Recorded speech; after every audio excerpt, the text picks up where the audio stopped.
Tôi chưa bao giờ nhớ có một người bạn như anh, chứ đừng nói đến là thanh mai trúc mã. Mặt mũi của Thẩm Dật coi như đã mất sạch, đối mặt với câu hỏi của Tô Minh Ngọc, lưng hắn ta đã ướt đẫm mồ hôi. Cái kia, cô Tô, tôi đúng là quen biết cô, chỉ là cô không quen biết tôi thôi. Hắn ta có chút ngượng ngùng nói. Vương Thiếu Huy bọn họ nghe thấy lời này, đều không nhịn được cười ồ lên. Chết tiệt, người này buồn cười quá rồi, tôi quen biết anh không quen biết tôi. Theo cách nói này, tôi còn quen biết lãnh tụ quốc gia nữa. Đúng vậy, cách ra vẻ này có thể học tập một chút. Sau này đi đâu cũng có thể nói, tôi quen biết lãnh tụ Hoa Hạ, tôi còn quen biết Tổng thống Mỹ. Ha ha ha ha, đỉnh thật. Lý Điềm Nhi cảm thấy lạnh cả người. Không ngờ lần này cô ta và bạn trai ra vẻ không thành còn bị chửi ngược lại, náo loạn nửa ngày, Trương Giai Giai thực sự là tiểu thư nhà quyền quý. Nhận ra được khoảng cách giữa mình và Trương Giai Giai, sự căm ghét ban đầu trong lòng cô ta cũng tiêu tan đi phân nửa, ngược lại còn trở nên sợ hãi. Con người khi đối mặt với đối thủ mạnh hơn mình quá nhiều, thường sẽ từ bỏ tâm lý tranh cao thấp, chuyển sang kính sợ. Giai Giai, xin lỗi nhé, hôm nay anh ấy hình như uống say rồi. Lý Điềm Nhi vẻ mặt ngượng ngùng lại đáng thương nhìn Trương Giai Giai. Còn Trương Giai Giai chỉ cười nhạt một tiếng, nhưng không nói gì, điều này lại càng khiến Lý Điềm Nhi không xuống đài được. Thẩm Dật nghe thấy những lời chế giễu chói tai của mọi người, chỉ có thể sờ đầu cười trừ hi hi hi, muốn dùng cách này để qua loa cho xong chuyện. Nhưng mà, Trương Dịch đương nhiên sẽ không dễ dàng tha cho hắn ta. Muốn đánh vào mặt, phải đánh cho triệt để. Đánh cho ngã ngựa chính là sở trường của hắn. Tha thứ cho hắn ta là chuyện của Chúa, Trương Dịch chỉ phụ trách đưa hắn ta đi gặp Chúa. Vì vậy, hắn kéo dài giọng, lộ ra vẻ mặt nghi hoặc hỏi Tô Minh Ngọc, đây chính là lỗi của cô rồi, sao có thể không quen biết cả lãnh đạo trung cao cấp của tập đoàn chúng ta chứ? Vị thanh niên tài tuấn này là Thẩm Dật, chính là giám đốc của tập đoàn Thịnh Thế chúng ta đấy. Cô như vậy, tôi phải phê bình cô rồi. Hắn giả vờ nói. Lúc Thẩm Dật tự giới thiệu ban đầu, hắn ta đã nói rất rõ ràng, nói mình là giám đốc của tập đoàn Thịnh Thế. Lúc đó vì chuyện này, rất nhiều người còn đến nịnh bợ hắn ta, nhờ hắn ta giới thiệu đường đi nước bước. Tô Minh Ngọc có kinh nghiệm xã hội phong phú, đương nhiên hiểu được chuyện gì đang xảy ra ở hiện trường. Trương Dịch bây giờ là ông chủ của cô, đương nhiên cô ta phải giúp ông chủ của mình trút giận. Vì vậy, Tô Minh Ngọc liếc nhìn Thẩm Dật, lạnh lùng hỏi, giám đốc. Cấp bậc giám đốc của tập đoàn Thịnh Thế dù là ở trụ sở chính hay công ty con tôi đều quen biết, anh thuộc bộ phận nào? Sắc mặt Thẩm Dật trắng bệch, nhưng đối mặt với câu hỏi của Tô Minh Ngọc, hắn ta lại không dám không trả lời. Tôi là bộ phận bán hàng thứ hai, giám đốc bán hàng. Hắn ta càng nói giọng càng nhỏ, hận không thể chui đầu vào trong quần.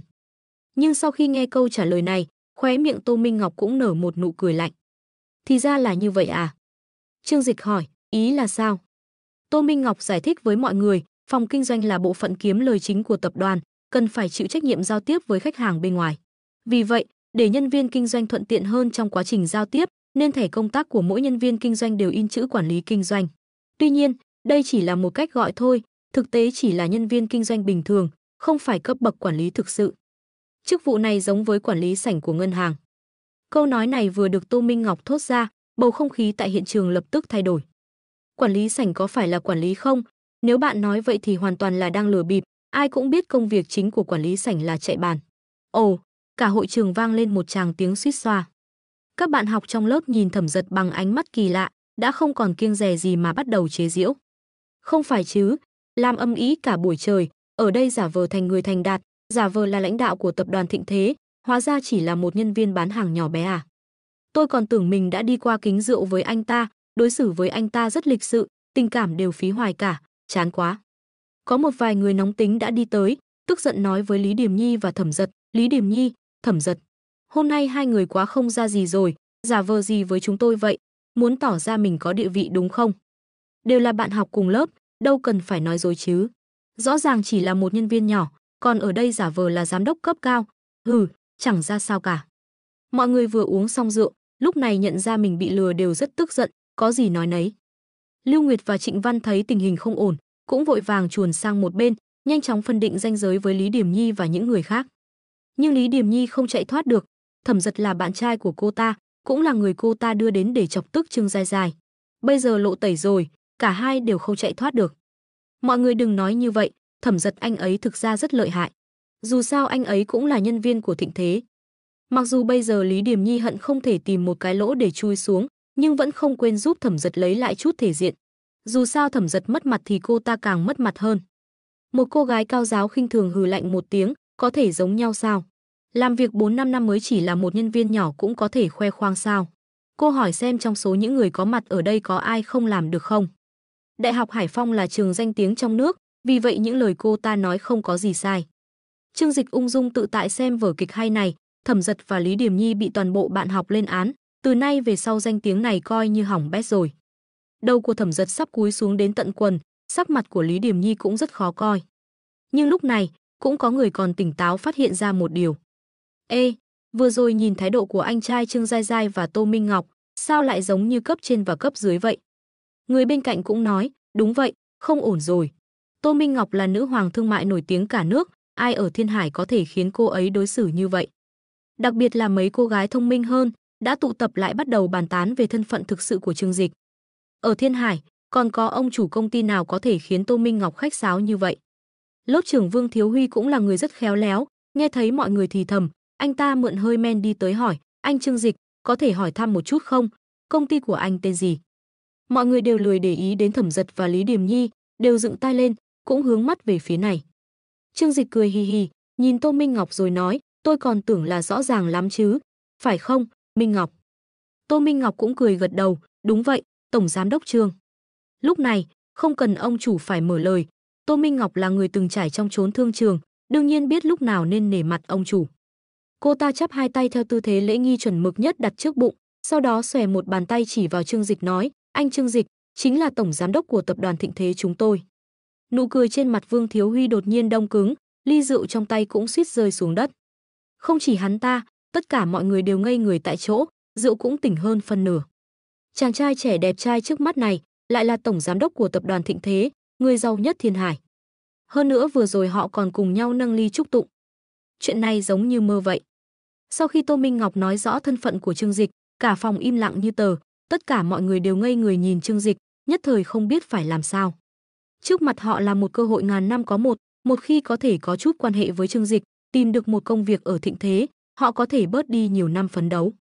Trương Dịch chỉ tiện tay lấy áo khoác của mình, nói với Tô Minh Ngọc và Trương Giai Giai, trời cũng không còn sớm nữa, chúng ta đi thôi. Thấy Trương Dịch sắp đi, mọi người mới hoàn hồn, vội vàng đuổi theo. Trương Tổng chờ một chút. Trương Tổng, tôi tên là Trần Hạo Thiên, trước đây đã thực tập ở Tứ Đại. Xin hỏi công ty của ngài còn cần nhân viên tài chính không? Một nam sinh có vẻ là học bá tiến lại nói. Trương Tổng, tôi tên là Tôn Diệu Diệu, có thể thêm tôi một WeChat không? Tôi và Giai Giai có quan hệ khá tốt.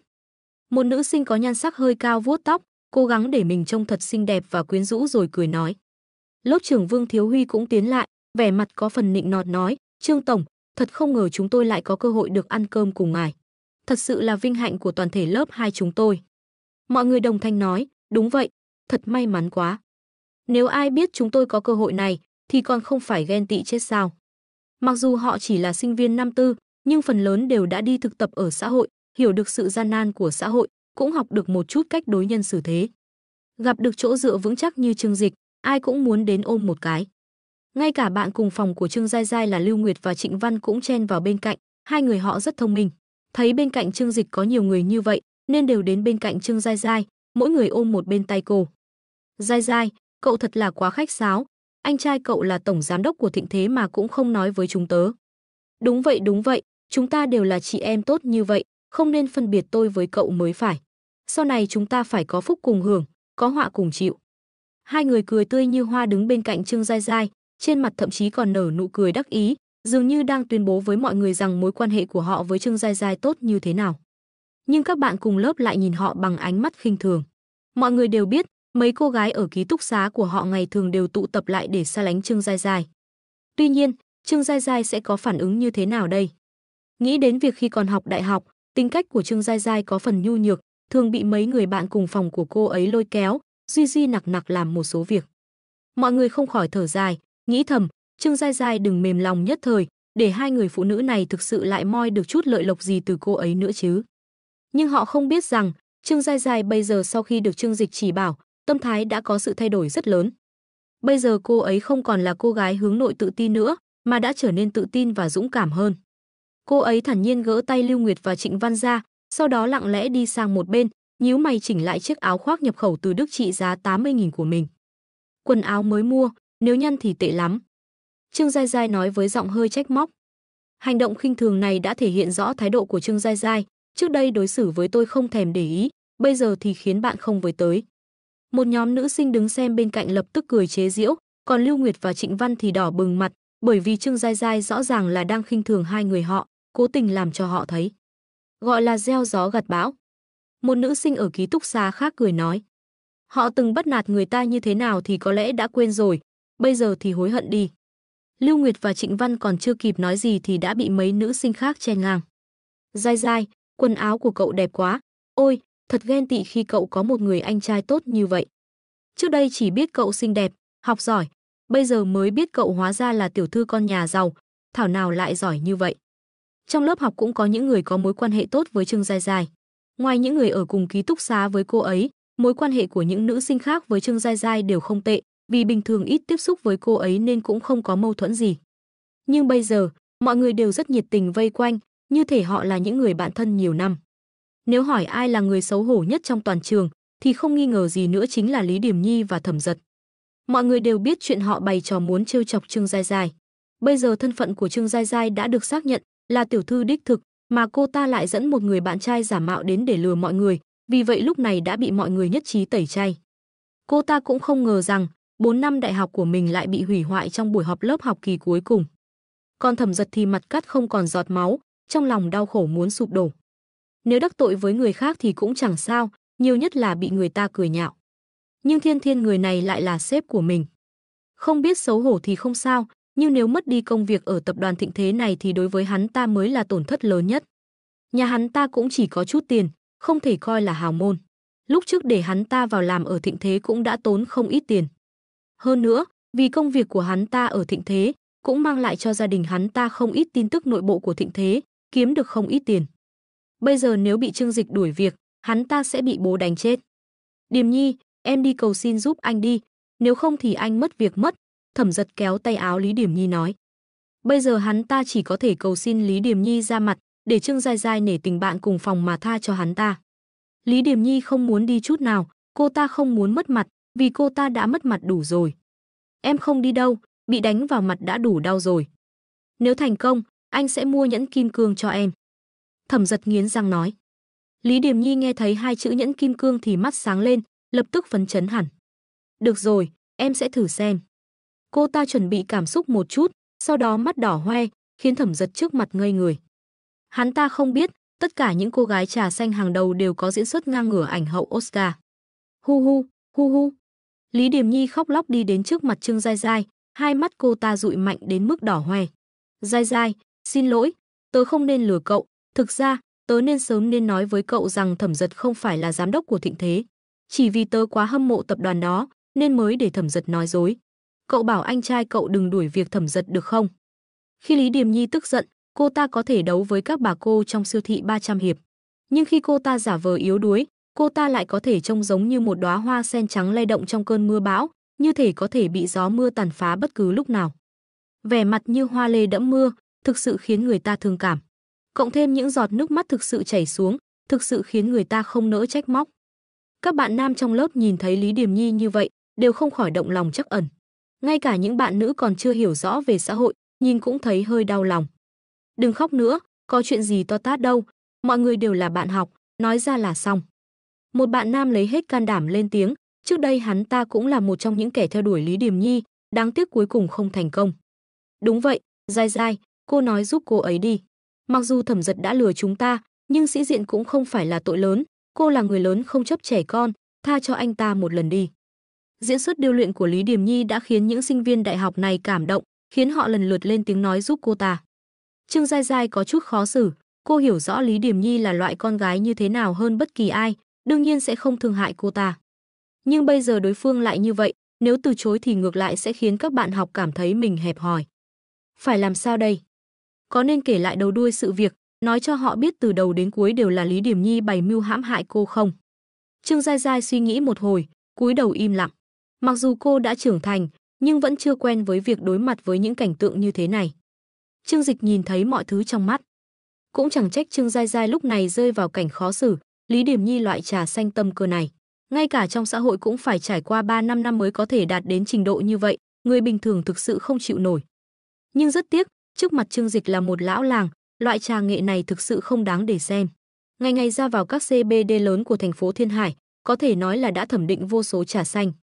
Khóe miệng Trương Dịch nở một nụ cười lạnh, thay Trương Giai Giai lên tiếng, đây là lời gì vậy, mọi người đều là bạn tốt, hôm nay có thể cùng nhau ăn cơm là có duyên. Tôi sao có thể vì một chuyện nhỏ mà làm khó Thẩm Giật chứ? Hắn mặt đầy chính nghĩa, biểu cảm đầy nghi hoặc, dường như đang trách Lý Điểm Nhi lấy bụng tiểu nhân đo lòng quân tử. Lý Điểm Nhi nghe Trương Dịch nói như vậy, lúc này mới mừng rỡ đến phát khóc, kích động đến mức trực tiếp ôm lấy Trương Dịch nói, cảm ơn anh Trương Dịch. Phải nói rằng, cô nhóc này làm trà xanh quả thực có vốn liếng.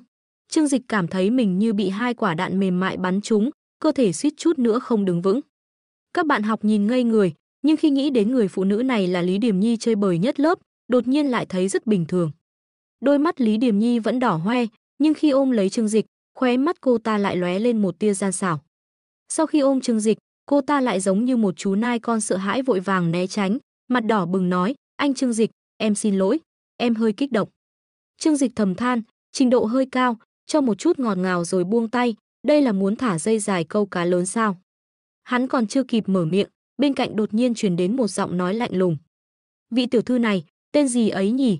Xin hãy chú ý đến hành vi cử chỉ của mình. Trương tổng là chủ tịch của Thịnh Thế, là nhân vật công chúng nổi tiếng của thành phố Thiên Hải. Hành động thân mật như vậy ở nơi công cộng sẽ ảnh hưởng rất lớn đến hình ảnh của anh ấy. Tô Minh Ngọc nghiêm mặt nói, khi cô bước vào, nhiệt độ của cả phòng đều giảm xuống khiến mọi người rùng mình, ngoan ngoãn như những học sinh tiểu học mắc lỗi. Phù thủy của tập đoàn Thịnh Thế không phải là để đùa với bạn đâu. Lý Điềm Nhi cũng có chút kinh ngạc, nhưng trong lòng lại không coi là gì. Cô ta liếc nhìn Trương Dịch, ánh mắt yếu đuối, bất lực, cầu xin sự che chở, sau đó đáng thương lui sang một bên. Đàn ông bình thường nhìn thấy cô ta như vậy, có lẽ sẽ không nhịn được mà chạy tới an ủi. Nhưng Trương Dịch nghe Trương Giai Giai kể quá nhiều chuyện của cô ta, đã hình thành ấn tượng cố định về người phụ nữ này. Cho nên bất kể cô ta diễn thế nào, Trương Dịch đều cảm thấy con đàn bà này không phải người tốt. Con Thẩm Giật vừa tận mắt chứng kiến bạn gái mình ôm chầm lấy sếp của mình, lúc này không những không cảm thấy tức giận, ngược lại còn mừng rỡ chạy tới trước mặt Trương Dịch và Tô Minh Ngọc. Trương tổng, anh tha thứ cho tôi rồi đúng không? Cảm ơn anh. Sau này tôi nhất định sẽ cố gắng làm việc, không phụ lòng mong đợi của anh. Thẩm Giật không ngừng cúi đầu, trên mặt nở nụ cười như vừa thoát khỏi kiếp nạn. Trương Dịch thầm trợn trắng mắt. Tôi mong đợi cái lông của anh à, tôi mong đợi sau này anh gặp được nhiều con trà xanh như thế này, rồi đầu mọc đầy cỏ xanh luôn cho đẹp. Nhưng trên mặt, hắn vẫn phong độ phiên phiên, ra vẻ là một tổng tài bá đạo độ lượng. Nụ cười trên mặt Trương Dịch nhẹ nhàng như gió xuân, còn thân thiện vỗ vai Thẩm Giật. Hắn nói với Tô Minh Ngọc, thanh niên mà, vì tình yêu đôi khi khó tránh khỏi sĩ diện, nói quá lên một chút về chức vụ của mình cũng có thể hiểu được. Thẩm, ôi, anh tên gì ấy nhỉ? Trương tổng, tôi tên là Thẩm Giật, Thẩm trong Thẩm Văn Tam, Giật trong Đào Tẩu. Thẩm Giật kích động nhắc nhở. Hắn ta cảm thấy cơ hội để mình thành danh đã đến rồi. Xem vẻ độ lượng của Trương tổng này, căn bản không để bụng chuyện hắn ta vô lễ chút nào. Biết đâu có thể biến chuyện xấu thành chuyện tốt, khiến Trương tổng nhớ đến mình thì sao? Ồ, tiểu Thẩm à, không sao, mọi chuyện xảy ra hôm nay tôi đều không để bụng. Sau này làm việc cho tốt, tôi rất trông chờ vào anh. Trương Dịch tươi cười nói. Thẩm Giật mừng như điên, vội vàng hỏi, vậy Trương tổng, tôi có thể xin thêm WeChat của anh không? Nếu có thể xin được WeChat riêng của Trương Dịch, hắn ta có thể khoe khoang cả đời. Hơn nữa nếu lợi dụng tốt, còn có thể trở thành nguồn tin tức quan trọng vào mối quan hệ của mình.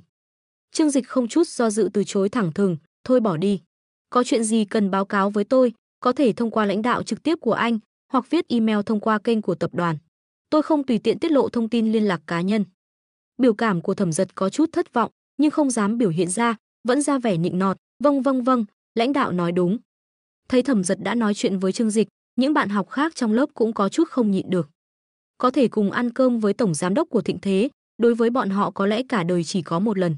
Nếu bỏ lỡ, với tầng lớp xã hội của bọn họ căn bản không mong đợi có lần tiếp theo. Trương tổng, anh xem, gần đây chúng tôi đang tìm việc. Không biết công ty của anh có cần người không?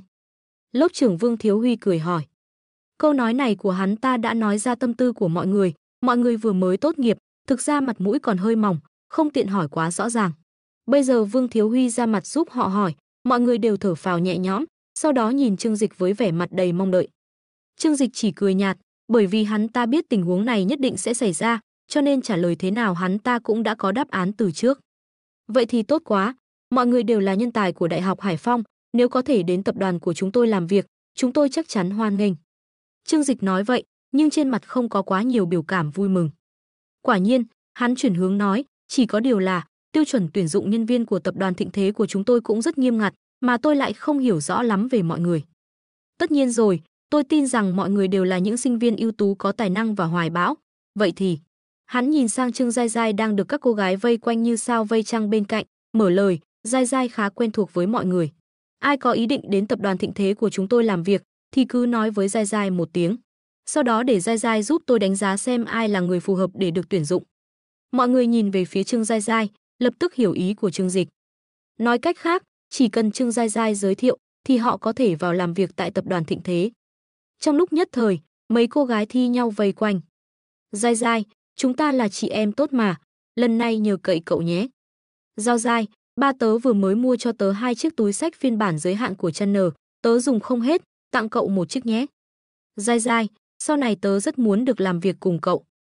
Các cô gái đều rất chủ động, các chàng trai không tiện vây quanh, nhưng ánh mắt cũng rất nồng nhiệt. Họ nhìn Trương Giai Giai ở giữa đám đông, như thể đang nhìn một quý nhân sáng chói. Giai Giai, lát nữa chúng ta cùng về nhé, tớ có nhiều chuyện muốn nói với cậu lắm. Đúng rồi, tớ mới mua chọn bộ Dior mới ra mắt, cậu có muốn đến ký túc xá của tớ thử không? Các bạn nữ vây quanh Trương Giai Giai, từng người một đều tỏ ra thân thiết vô cùng, tranh nhau lấy lòng cô ấy. Lưu Nguyệt và Trịnh Văn cũng vội vàng chen vào, hét lớn với những người khác, các cậu làm gì vậy? Giai Giai là chị em cùng phòng của chúng ta, các cậu chú ý chừng mực một chút. Nhưng những bạn nữ khác hoàn toàn không để ý đến họ, từng người một trợn mắt nhìn họ. Một bạn nữ ở phòng bên cạnh mỉa mai, được rồi, hai người lúc này đừng giả vờ là chị em tốt nữa. Mọi người đều ở phòng bên cạnh, chúng tôi không nhìn ra được bình thường hai người đối xử với Gia Gia như thế nào sao. Bây giờ họ cũng không khách sáo nữa, các bạn nữ vốn là những sinh vật thích tụ tập thành nhóm. Bên nào là bếp nóng, bên nào là bếp lạnh, nhìn là biết ngay, họ muốn lấy lòng Trương Giai Giai, đương nhiên phải giúp cô ấy bài trừ Lưu Nguyệt và mấy người kia. Một bạn nữ cao gầy khác cũng cười lạnh chế nhạo, đúng vậy, bây giờ biết Gia Gia là tiểu thư rồi, lại chạy đến lấy lòng, trước đây đi đâu rồi. Các bạn nữ trong lớp vây quanh Trương Giai Giai, vô cùng nhiệt tình với cô ấy, đồng thời rất ăn ý giữ một khoảng cách nhất định với Lưu Nguyệt, Trịnh Văn và Lý Điềm Nhi. Lúc này, họ cũng cảm nhận được cảm giác bị cả tập thể xa lánh. Giai Giai, đừng để ý đến cô ấy, tối nay đến ký túc xá của chúng tớ ngủ nhé. Tớ mua một chiếc giường nước, ngủ rất thoải mái. Đến ký túc xá của chúng tớ. Đến ký túc xá của chúng tớ. Trương Giai Giai nhìn những bạn nữ ồn ào xung quanh, trong lòng vừa vui vừa có chút sảng khoái. Xin lỗi, anh trai tớ đã mua cho tớ một căn nhà ở Vận Tú Gia Viên, anh ấy nói sau này đi làm sẽ tiện hơn, tớ sẽ không về ký túc xá nữa. Cô ấy đắc ý ngẩng cao cằm. Nghĩ đến căn nhà xinh đẹp thuộc về mình, trong lòng cô ấy đã lên kế hoạch, tối về sẽ trang trí lại căn phòng thật đẹp. Oa, một nhóm bạn nữ phát ra tiếng hét như nụ hoa mới nở. Vận Tú Gia Viên, không phải chứ, lần trước tớ đi phỏng vấn ở Thịnh Thế có nhìn thấy, ngay gần trụ sở chính của Thịnh Thế. Giá nhà ở đó ít nhất cũng phải 10 mấy vạn tệ chứ. Thật tốt quá. Thật là quá ngưỡng mộ. Các bạn nữ bàn tán xôn xao, họ nhìn Trương Giai Giai, vô cùng ngưỡng mộ, ai mà không muốn được đi làm gần nhà. Hơn nữa còn là căn nhà ở khu đất vàng của cả thành phố, đắt đỏ và cao cấp không gì sánh được. Trương Giai Giai mím môi, nói, thực ra căn nhà mới mua thôi, nhà vẫn chưa kịp dọn dẹp đâu. Trần Linh, Chu Vũ Đồng, hai cậu hôm nay đi cùng tớ, giúp tớ dọn dẹp một chút nhé. Căn phòng khá lớn, còn có màn hình rạp chiếu phim gia đình rất lớn nữa, tối chúng ta có thể vừa ăn vừa xem phim. Cô ấy gọi hai bạn nữ bình thường có mối quan hệ khá tốt. Trần Linh và Chu Vũ Đồng phấn khích chạy đến ôm cô ấy, được rồi, được rồi. Dù sao bây giờ cũng không có tiết học nào, chúng ta cùng nhau xem thâu đêm đi. Mọi người nhìn Trần Linh và Chu Vũ Đồng, ánh mắt đầy vẻ ngưỡng mộ. Hai người họ và Trương Giai Giai giống nhau, đều là những cô gái có gia cảnh bình thường trong lớp. Nhưng sau khi bắt tay với Trương Giai Giai, họ như thể có được nguồn lực xã hội khổng lồ. Công việc tại tập đoàn Thịnh Thế chẳng phải chỉ là chuyện một câu nói thôi sao? Trương Dịch nhìn Trương Giai Giai được mọi người vây quanh như sao sáng, lúc này em gái hắn tràn đầy tự tin và kiêu hãnh, không còn là cô gái nhút nhát, ít nói như trước nữa. Hắn rất vui mừng cười một cái, rồi nói, chúng ta đi thôi. Trương Dịch thanh toán tiền ở quầy lễ tân, nhiều người như vậy mà ăn hết gần 20 vạn.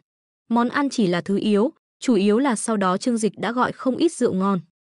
Nhưng đối với Trương Dịch bây giờ, những thứ này chỉ là chuyện nhỏ. Quản lý khách sạn đích thân ra tiếp đón, còn cố nhét cho Trương Giai Giai một thẻ VIP có thể giảm giá 8%. Một nhóm người vây quanh họ đi đến cửa, nhân viên đón khách vừa nhìn thấy Trương Dịch và Tô Minh Ngọc đến, vội vàng ân cần giúp họ mở xe. Chiếc Pagani cực ngầu và chiếc Rolls Royce sang trọng, xa hoa cùng đỗ ở cửa, khiến những người đi đường dừng chân lại vây quanh xem. Xe thể thao của Trương Dịch chỉ có 2 chỗ, không chở được nhiều người như vậy. Hắn liền nói với Tô Minh Ngọc, tôi đưa cô đi nhé. Chiếc xe kia của cô cứ để Giai Giai lái trước, mai tôi trả lại cho cô. Trương Giai Giai cũng đã thi lấy bằng lái ở trường, vừa hay cho cô ấy luyện tay. Tô Minh Ngọc cười gật đầu, cô vuốt mái tóc dài của mình, trước mặt Trương Dịch, vẻ lạnh lùng trên khuôn mặt cô đều tan biến. Dù sao chỗ ở của Giai Giai cũng gần công ty, mai tôi bảo người đến lấy là được. Cô vừa nói vừa đưa chìa khóa xe cho Trương Giai Giai.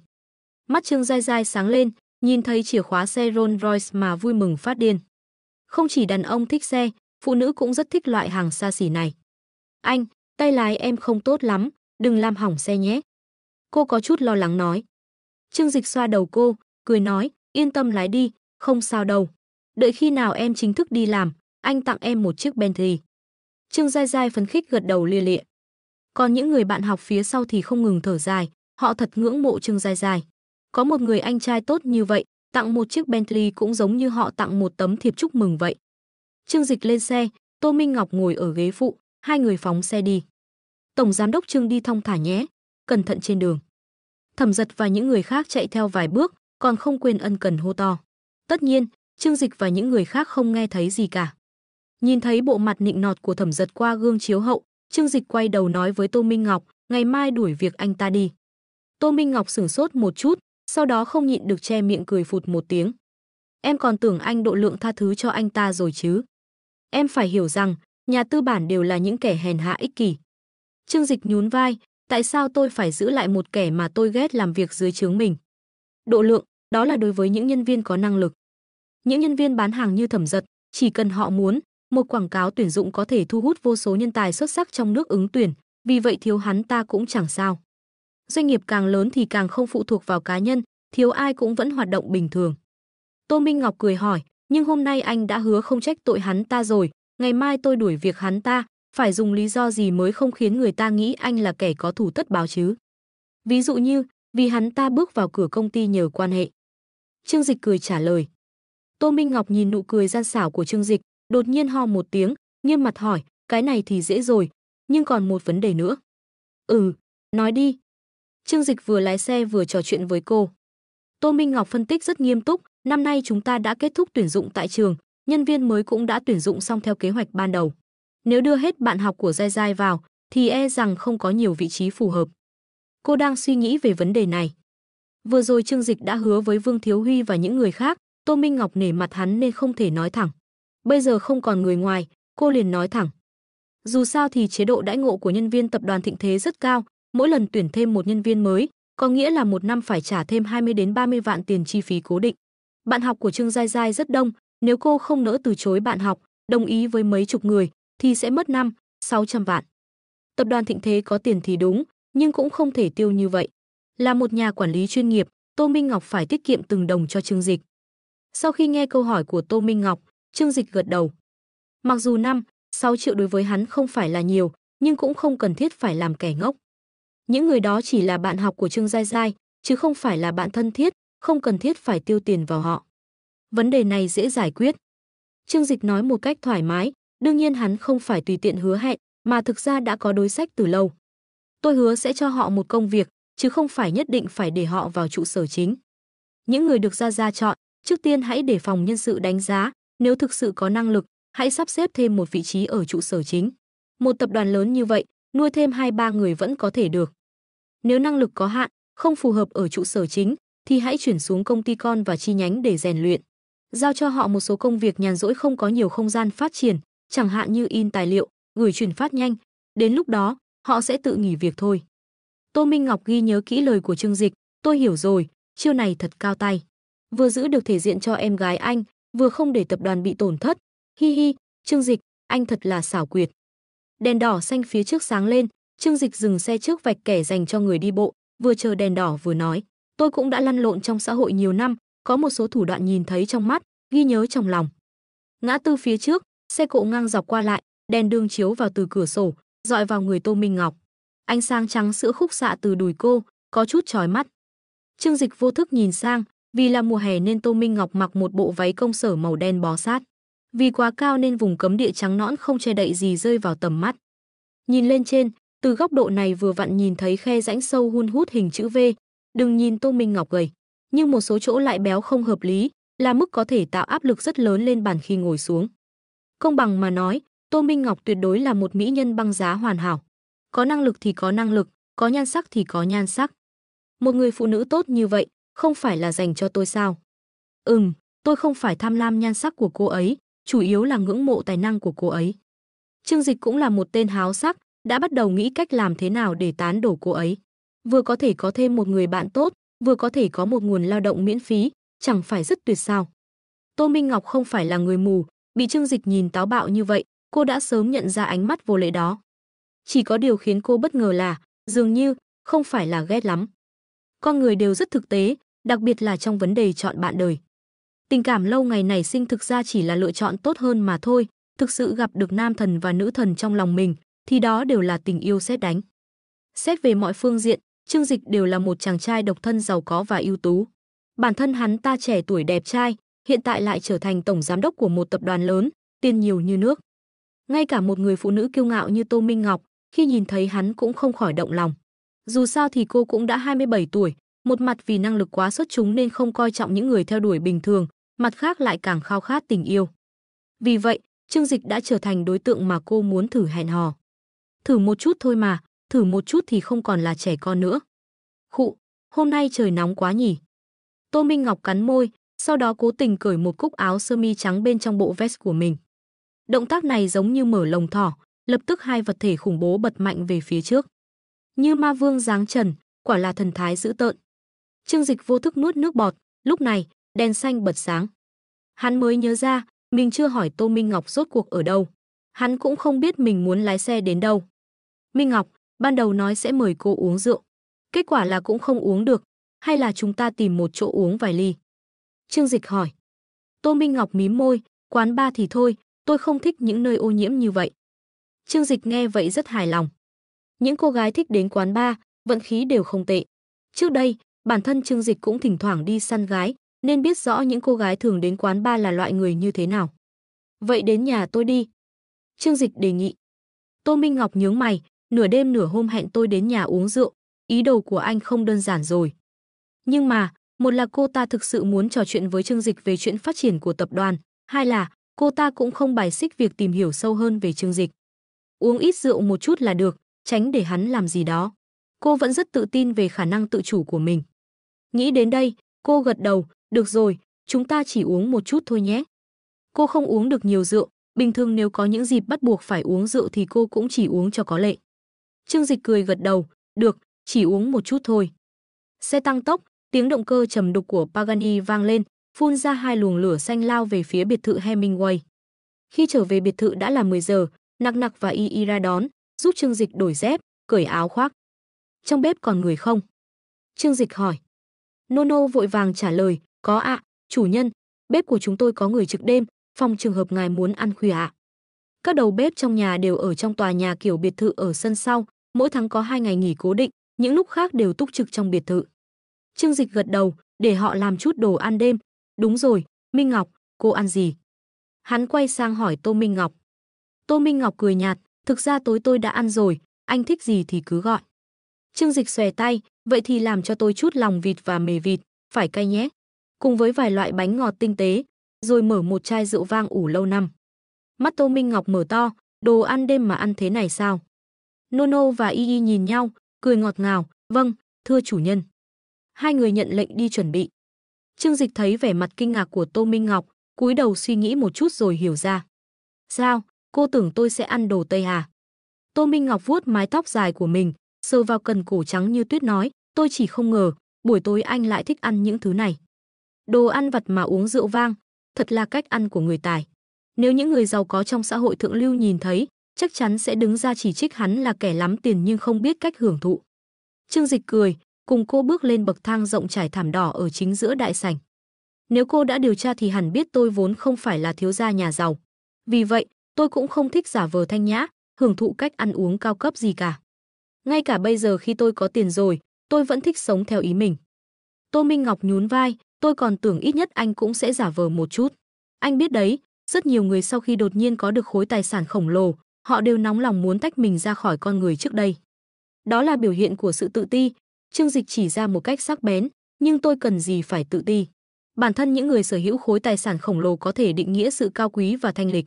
Nếu tất cả những người giàu có trên thế giới đều coi việc ăn lòng vịt và đồ ăn vặt là thời thượng, tin tôi đi, giá của chúng chắc chắn sẽ tăng cao đến mức cô không thể tưởng tượng nổi.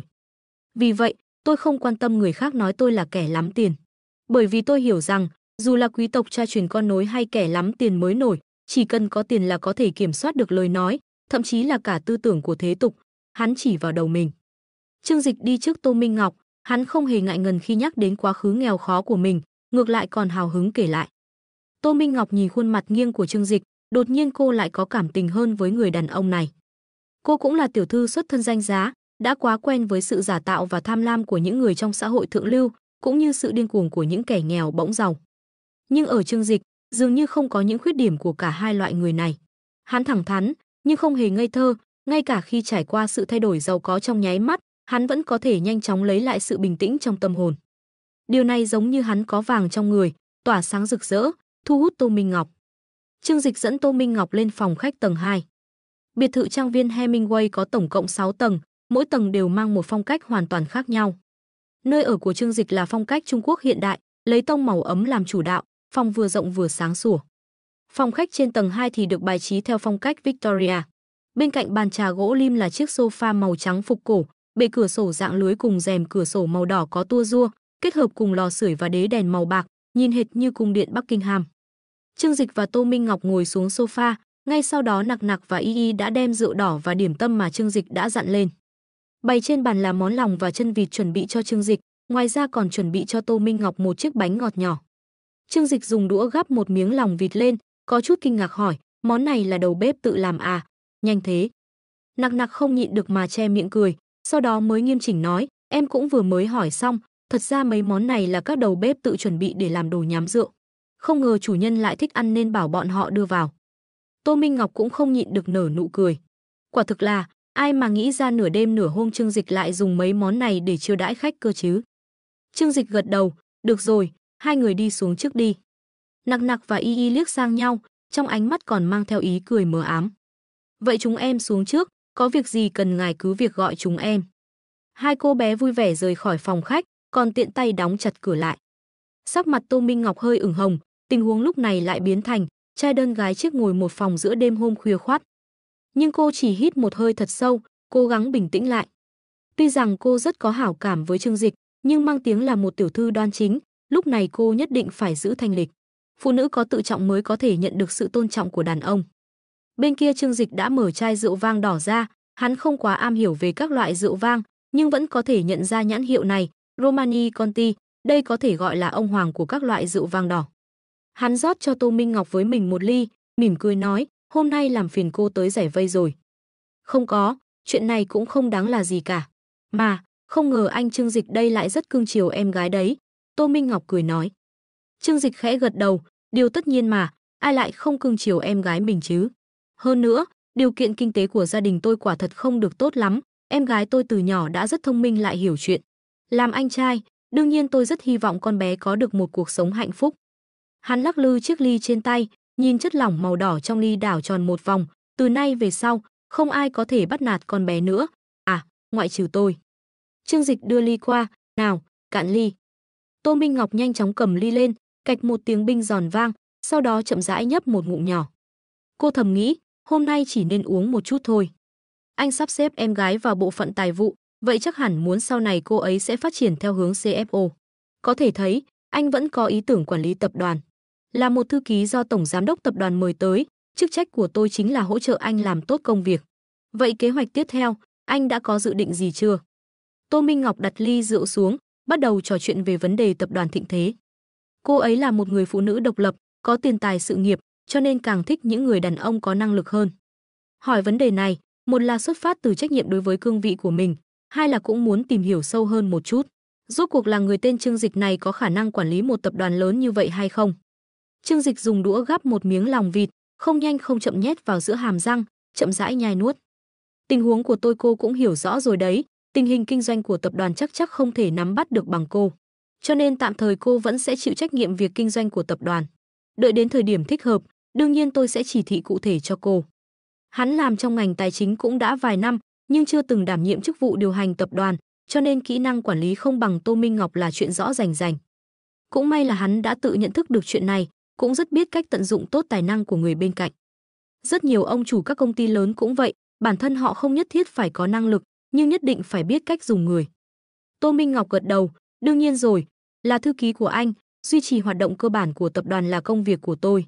Nhưng mà, quan mới nhậm chức, chẳng lẽ anh không có ý tưởng gì mới về phương hướng hoạt động của tập đoàn sao? Ánh mắt Tô Minh Ngọc sáng quắc nhìn Trương Dịch. Rốt cuộc hắn là vàng hay đá, chỉ cần hỏi vấn đề này là có thể xác định. Tổng giám đốc tập đoàn là người cầm lái, Trương Dịch có thể không xuất chúng về tài năng, nhưng nhất định phải có tầm nhìn vượt trội để chỉ rõ hướng đi cho tập đoàn. Trương Dịch nhìn Tô Minh Ngọc, trong lòng đột nhiên hiểu ra, thư ký đây là đang thăm dò năng lực của mình. Khóe miệng hắn hơi nhếch lên, trong lòng thầm nghĩ, quả nhiên không phải một người phụ nữ đơn giản. Nhưng càng như vậy, hắn lại càng cảm thấy thú vị. Nếu Tô Minh Ngọc chỉ đơn giản là một con sâu vâng lời, nói gì làm nấy, vậy có nghĩa mức lương 20 triệu một năm kia là hoàn toàn không xứng. Chỉ dẫn hướng đi chứ gì. Trong đầu Trương Dịch hiện ra vô số đề án kinh doanh thành công của kiếp trước, le lói trong từng tế bào thần kinh của hắn, hệt như một dải ngân hà đầy sao trên trời. Là một không gian song song phát triển tương tự như trái đất ở kiếp trước, quỹ đạo phát triển của hai thế giới không hoàn toàn giống nhau. Trên thực tế, nửa chặng đường sau này đã dần dần xuất hiện khác biệt. Hơn 20 năm trước khi hệ thống xuất hiện, mỗi ngày hắn đều ước gì có thể biến những đề án đó thành hiện thực. Chỉ tiếc là, hắn chưa bao giờ có đủ tiền để thực hiện giấc mộng ấy, mà những kế hoạch làm giàu tưởng chừng sẽ khiến người ta kinh hãi kia, bây giờ lại giống như từng quyển sách mắc kẹt trong đầu hắn. Dường như chúng nó chỉ chờ có ngày hôm nay, được Trương Dịch đánh thức lại một lần nữa. Trương Dịch trầm mặc vài giây, sau đó mới chậm rãi mở miệng. Đương nhiên tôi có kế hoạch. Từ hôm nay trở đi, tập đoàn Thịnh Thế sẽ chính thức tiến quân vào lĩnh vực thương mại điện tử. Lịch Tây năm 2020, lúc này thương mại điện tử vẫn đang phát triển mạnh mẽ trên toàn cầu, hơn nữa nó còn trở thành một phần rất quan trọng trong lĩnh vực thương mại thế giới. Nhưng không giống thế giới kia, ở thế giới này, tập đoàn Amazon của Hoa Kỳ đã dẫn đầu trong việc chiếm lĩnh thị trường nước Hoa Hạ. Dựa vào nguồn vốn mạnh mẽ của mình, họ đã bóp chết các doanh nghiệp thương mại điện tử mới nổi trong nước từ khi còn ở trong nồi. Cho nên, gần như không có doanh nghiệp nào có cơ hội len lỏi vào. Tuy rằng trên thị trường vẫn có rất nhiều nền tảng thương mại điện tử nhỏ lẻ, nhưng cũng chỉ có thể dựa vào Amazon để ăn chút cơm canh thừa. Từ lâu Trương Dịch đã có kế hoạch xây dựng đế chế thương mại điện tử của riêng mình, sau đó sẽ chiếm lại thị trường nội địa do Amazon độc chiếm. Thương mại điện tử. Tô Minh Ngọc nhíu mày, có chút thất vọng nói, hiện tại ngành thương mại điện tử trong nước đã bị Amazon độc chiếm, căn bản không có chỗ để chen chân vào được. Chúng ta đầu tư vào thương mại điện tử vào lúc này, đã quá muộn rồi. Không muộn chút nào. Ánh mắt Trương Dịch sáng rực nói, hắn mỉm cười, tự tin tiếp tục, cơ hội vẫn luôn tồn tại, mấu chốt là phải có mắt để nhìn ra nó. Khi Tô Minh Ngọc đề cập tới chuyện phát triển tương lai của tập đoàn, Trương Dịch cũng tạm thời thu ánh mắt đang dừng trên bộ ngực đầy đặn của cô lại, chuyển xuống nhìn cặp đùi trắng nõn. Nhiều người cho rằng Amazon gần như đã chiếm lĩnh toàn bộ thị trường thương mại điện tử trong nước, người mới chỉ có thể ngậm ngùi làm ăn. Nhưng thực tế là, ngành công nghiệp thương mại điện tử trong nước còn lâu mới bão hòa. Nói đến chuyện làm ăn, Tô Minh Ngọc cũng bắt đầu trở nên nghiêm túc. Nhưng bây giờ phần lớn người dùng trên thị trường đều công nhận Amazon, mà hầu như tất cả các doanh nghiệp lớn và tầm trung trong nước cũng đều ký hợp đồng với họ. Trong mắt mọi người, Amazon chính là nền tảng quốc tế đáng tin cậy nhất. Anh muốn đầu quân vào lĩnh vực thương mại điện tử, vậy anh lấy gì đảm bảo có thể cạnh tranh được với họ? Trương Dịch nhấc ly rượu lên, thản nhiên nói, muốn kiếm tiền, ta phải đi trên con đường mà không ai dám đi. Amazon là một doanh nghiệp nước ngoài, lối kinh doanh của họ cũng không quá ăn khớp với nước chúng ta, cho nên vẫn có rất nhiều sơ hở để chúng ta có thể lợi dụng. Ví dụ, họ có yêu cầu rất cao đối với các doanh nghiệp đối tác. Yêu cầu bắt buộc phải là một thương hiệu lớn, có vốn nhà máy và công nghệ chuyên môn của riêng. Hắn nở nụ cười mờ ám, nhưng nếu cứ như vậy, phần lớn còn lại trong nước chúng ta, các doanh nghiệp nhỏ lẻ thì phải làm thế nào? Trong mắt Tô Minh Ngọc lóe lên một tia sáng, dường như cô đã bắt được thứ gì đó, nhưng vẫn chưa đặc biệt rõ ràng. Đó là thị trường mà Amazon không thèm để mắt tới, họ chỉ chú ý đến hàng hóa chất lượng cao và các thương hiệu lớn. Các doanh nghiệp nhỏ làm sao có được cơ hội hợp tác với họ? Chỉ là... Cô nhíu mày, Hợp tác với những doanh nghiệp nhỏ quá mạo hiểm, thường thường bọn họ sẽ sản xuất thông qua các cơ sở chưa có bản quyền, nói trắng ra là hàng nhái. Nếu hợp tác với bọn họ, liệu có gặp rắc rối với bên chính phủ không vậy? Trương Dịch thoải mái bắt chéo chân, chuyện này cô không cần lo. Đất nước còn đang trong giai đoạn phát triển, cho nên cũng chỉ mắt nhắm mắt mở cho qua những loại hàng hóa kiểu này. Hơn nữa, kể cả có xảy ra vấn đề gì, chúng ta cũng không phải người chịu trách nhiệm chính. Suy cho cùng thì, chúng ta cũng chỉ cung cấp nền tảng giao dịch, không phải cung cấp hàng hóa, kỹ thuật là vô tội mà. Tô Minh Ngọc còn nói thêm, ý tưởng này của anh không phải chưa có ai nghĩ tới. Trước đây cũng có hai vị tiền bối Mã và tiền bối Lưu muốn làm, nhưng lúc ấy chỉ vừa đạt được chút thành tựu đã bị Amazon trực tiếp bóp chết bằng số vốn khổng lồ của họ. Ai cũng biết, bỏ tiền lấy vốn là điều trọng yếu trong thời kỳ đầu của thương mại điện tử. Tuy tập đoàn thịnh thế chúng ta là doanh nghiệp lớn trong nước, nhưng cũng không tài nào cạnh tranh với nguồn vốn quốc tế như Amazon được. Trương Dịch chậm rãi lắc đầu. Hắn đã nghĩ đến ý tưởng chuyển giao kinh nghiệm thương mại điện tử từ kiếp trước sang thế giới này trong hơn 20 năm nay. Tuy rằng trước kia chỉ nghĩ cho vui, nhưng những lúc nhàm chán lại nghiêm túc phân tích kỹ lưỡng tính khả thi của kế hoạch. Chúng ta không vội phân bố trên cả nước, đầu tiên cứ bắt đầu từ thành phố Thiên Hải trước đã, như vậy sẽ không cần đầu tư quá nhiều vốn. Chúng ta sẽ xây dựng một mạng lưới thương mại điện tử trải khắp toàn bộ thành phố Thiên Hải, hợp tác với các thương gia lớn nhỏ. Điều đầu tiên, phải hạ thấp yêu cầu hợp tác, có giấy phép kinh doanh là được. Như vậy có thể gom được kha khá cơ sở mà Amazon không để mắt tới. Thứ hai, phải hợp tác được với các công ty chuyển phát nhanh trong toàn thành phố, đảm bảo việc giao hàng nội thành trong vòng 24 giờ. Chỉ cần có thể làm được điều này, ít nhất chúng ta có thể nhanh chóng cướp đi lượng lớn người dùng của Amazon ở Thiên Hải. Trương Dịch tỉ mỉ giải thích về kế hoạch của mình. Các thủ đoạn vận hành trong ngành thương mại điện tử ở kiếp trước, hắn đều rất sành sỏi, bởi vì hắn đã từng là nhân viên vận hành của công ty. Ánh mắt Tô Minh Ngọc lộ ra một sự hưng phấn khó giấu. Bởi vì hai điều Trương Dịch vừa nói ra như chỉ dẫn cô tới cánh cửa thiên đạo. Quá tuyệt vời, nếu chúng ta có thể đảm bảo giao hàng nội thành trong ngày, vậy về mặt trải nghiệm người dùng chúng ta sẽ hoàn toàn ăn đứt Amazon. Không phải áp lực lấy lòng khách hàng nữa, cô vui vẻ uống hết ly rượu đỏ trong tay. Cứ hễ tâm trạng tốt là uống rượu như nước lã. Amazon là một công ty nước ngoài, nhân viên của bọn họ được đối xử rất hậu hĩnh, dù sao cũng có luật lao động nghiêm ngặt để bảo vệ quyền lợi cho họ. Cho nên, nhân viên chuyển phát nhanh của bọn họ đều chỉ làm cố định từ 9 giờ sáng đến 5 giờ chiều, còn đừng bàn đến chuyện tăng ca. Bởi vậy, đặt một bưu kiện một tuần sau mới chuyển tới nơi cũng đã gọi là khá nhanh. Nhưng ở Hoa Hạ, vấn đề này hoàn toàn không tồn tại. Bởi vì phần lớn người lao động Hoa Hạ đều rất nghèo. Bởi vì phần lớn người lao động Hoa Hạ đều rất cần cù. Chỉ cần có thể kiếm được tiền, bọn họ có thể làm đủ 365 ngày một năm mà không cần nghỉ. Sau đó Trương Dịch lại tiếp tục nói với Tô Minh Ngọc về chế độ khen thưởng của nhân viên chuyển phát nhanh. Hệ thống này sẽ cấp thêm tiền thưởng dựa trên số lượng đơn đặt hàng ngày. Và thế là, những nhân viên giao hàng vốn đã ít tiền lương còn có lý do gì mà không liều mạng nhận đơn. Cứ tiếp tục tiến hành như vậy, tốc độ giao hàng trên nền tảng của bọn họ chắc chắn sẽ vượt xa Amazon. Sau khi người dùng quen với tốc độ này, họ sẽ dần lục tục chuyển sang nền tảng của bọn họ mua hàng. Trương Dịch kể hết những ý tưởng hắn đã ấp ủ trong nhiều năm nay với Tô Minh Ngọc. Kinh nghiệm kinh doanh từ thế giới khác đã mở ra một cánh cửa đủ để khiến Tô Minh Ngọc được khai sáng. Bản thân cô là một quản lý chuyên nghiệp, cũng được mệnh danh là thiên tài kinh doanh, từng thứ Trương Dịch nói ra cô đều suy nghĩ rất cẩn thận, thậm chí còn đưa ra vài gợi ý riêng. Nếu chỉ vận hành trong Thiên Hải, kinh phí của chúng ta hoàn toàn có đủ. Nếu đạt được hiệu quả tốt, vậy chúng ta có thể sớm mở rộng ra toàn quốc, cạnh tranh với Amazon. Đôi mắt Tô Minh Ngọc sáng ngời, hai người trò chuyện rất vui vẻ, chai rượu vang đã vơi đi từ lúc nào. Mánh khóe này gọi là nông thôn quê thành phố, lấy cái dở trục xuất cái xịn. Hơn nữa chúng ta chiếm các cơ sở nhỏ lẻ trước, đấy vốn là chuỗi sản nghiệp mà Amazon căn bản không thèm nhìn tới, cũng sẽ không khiến bọn họ phải bận tâm mà chèn ép. Đợi đến khi bọn họ kịp phản ứng lại, tất cả đều đã muộn rồi. Trương Dịch hiểu ý cười nói, dù sao đây cũng là Hoa Hạ, đến lúc đó có là chính phủ hay tư nhân cũng đều sẽ ủng hộ doanh nghiệp bản địa mà thôi. Chúng ta sẽ sớm đuổi cổ Amazon ra khỏi đất nước này. Tô Minh Ngọc không khỏi gật đầu, kế hoạch của Trương Dịch đã khơi dậy nhiệt huyết trong cô, nóng rực đến mức không thể không cởi một cúc áo ra để hạ nhiệt. Là một nữ doanh nhân quyết đoán, đương nhiên cô cũng có tham vọng của riêng mình, hy vọng có thể lập nên việc lớn trong giới thương nghiệp. Nếu có thể hoàn thành kế hoạch của Trương Dịch, vậy không còn gì cần bàn cãi nữa, cô chắc chắn sẽ trở thành nữ hoàng kinh doanh nổi tiếng thế giới. Cô nâng ly rượu trong tay lên, một hơi uống hết hơn nửa ly rượu. Lúc này khuôn mặt cô đã đỏ bừng, ánh mắt đã có chút mê ly. Sau đó thì sao? Cô nhìn Trương Dịch bằng ánh mắt long lanh, lúc này đã hoàn toàn bị khuất phục bởi ý tưởng kinh thiên động địa này của hắn. Người đàn ông này ngày càng khiến cho trái tim cô phải rung động. Trương Dịch bị cô nhìn say đắm như vậy, lại không khỏi cúi đầu, chăm chú nhìn xuống bộ áo ren màu đen của cô. Đêm đến làm đen tối con người, nhưng lại khiến người ta không tình nguyện mà níu lấy sự trong trắng cuối cùng.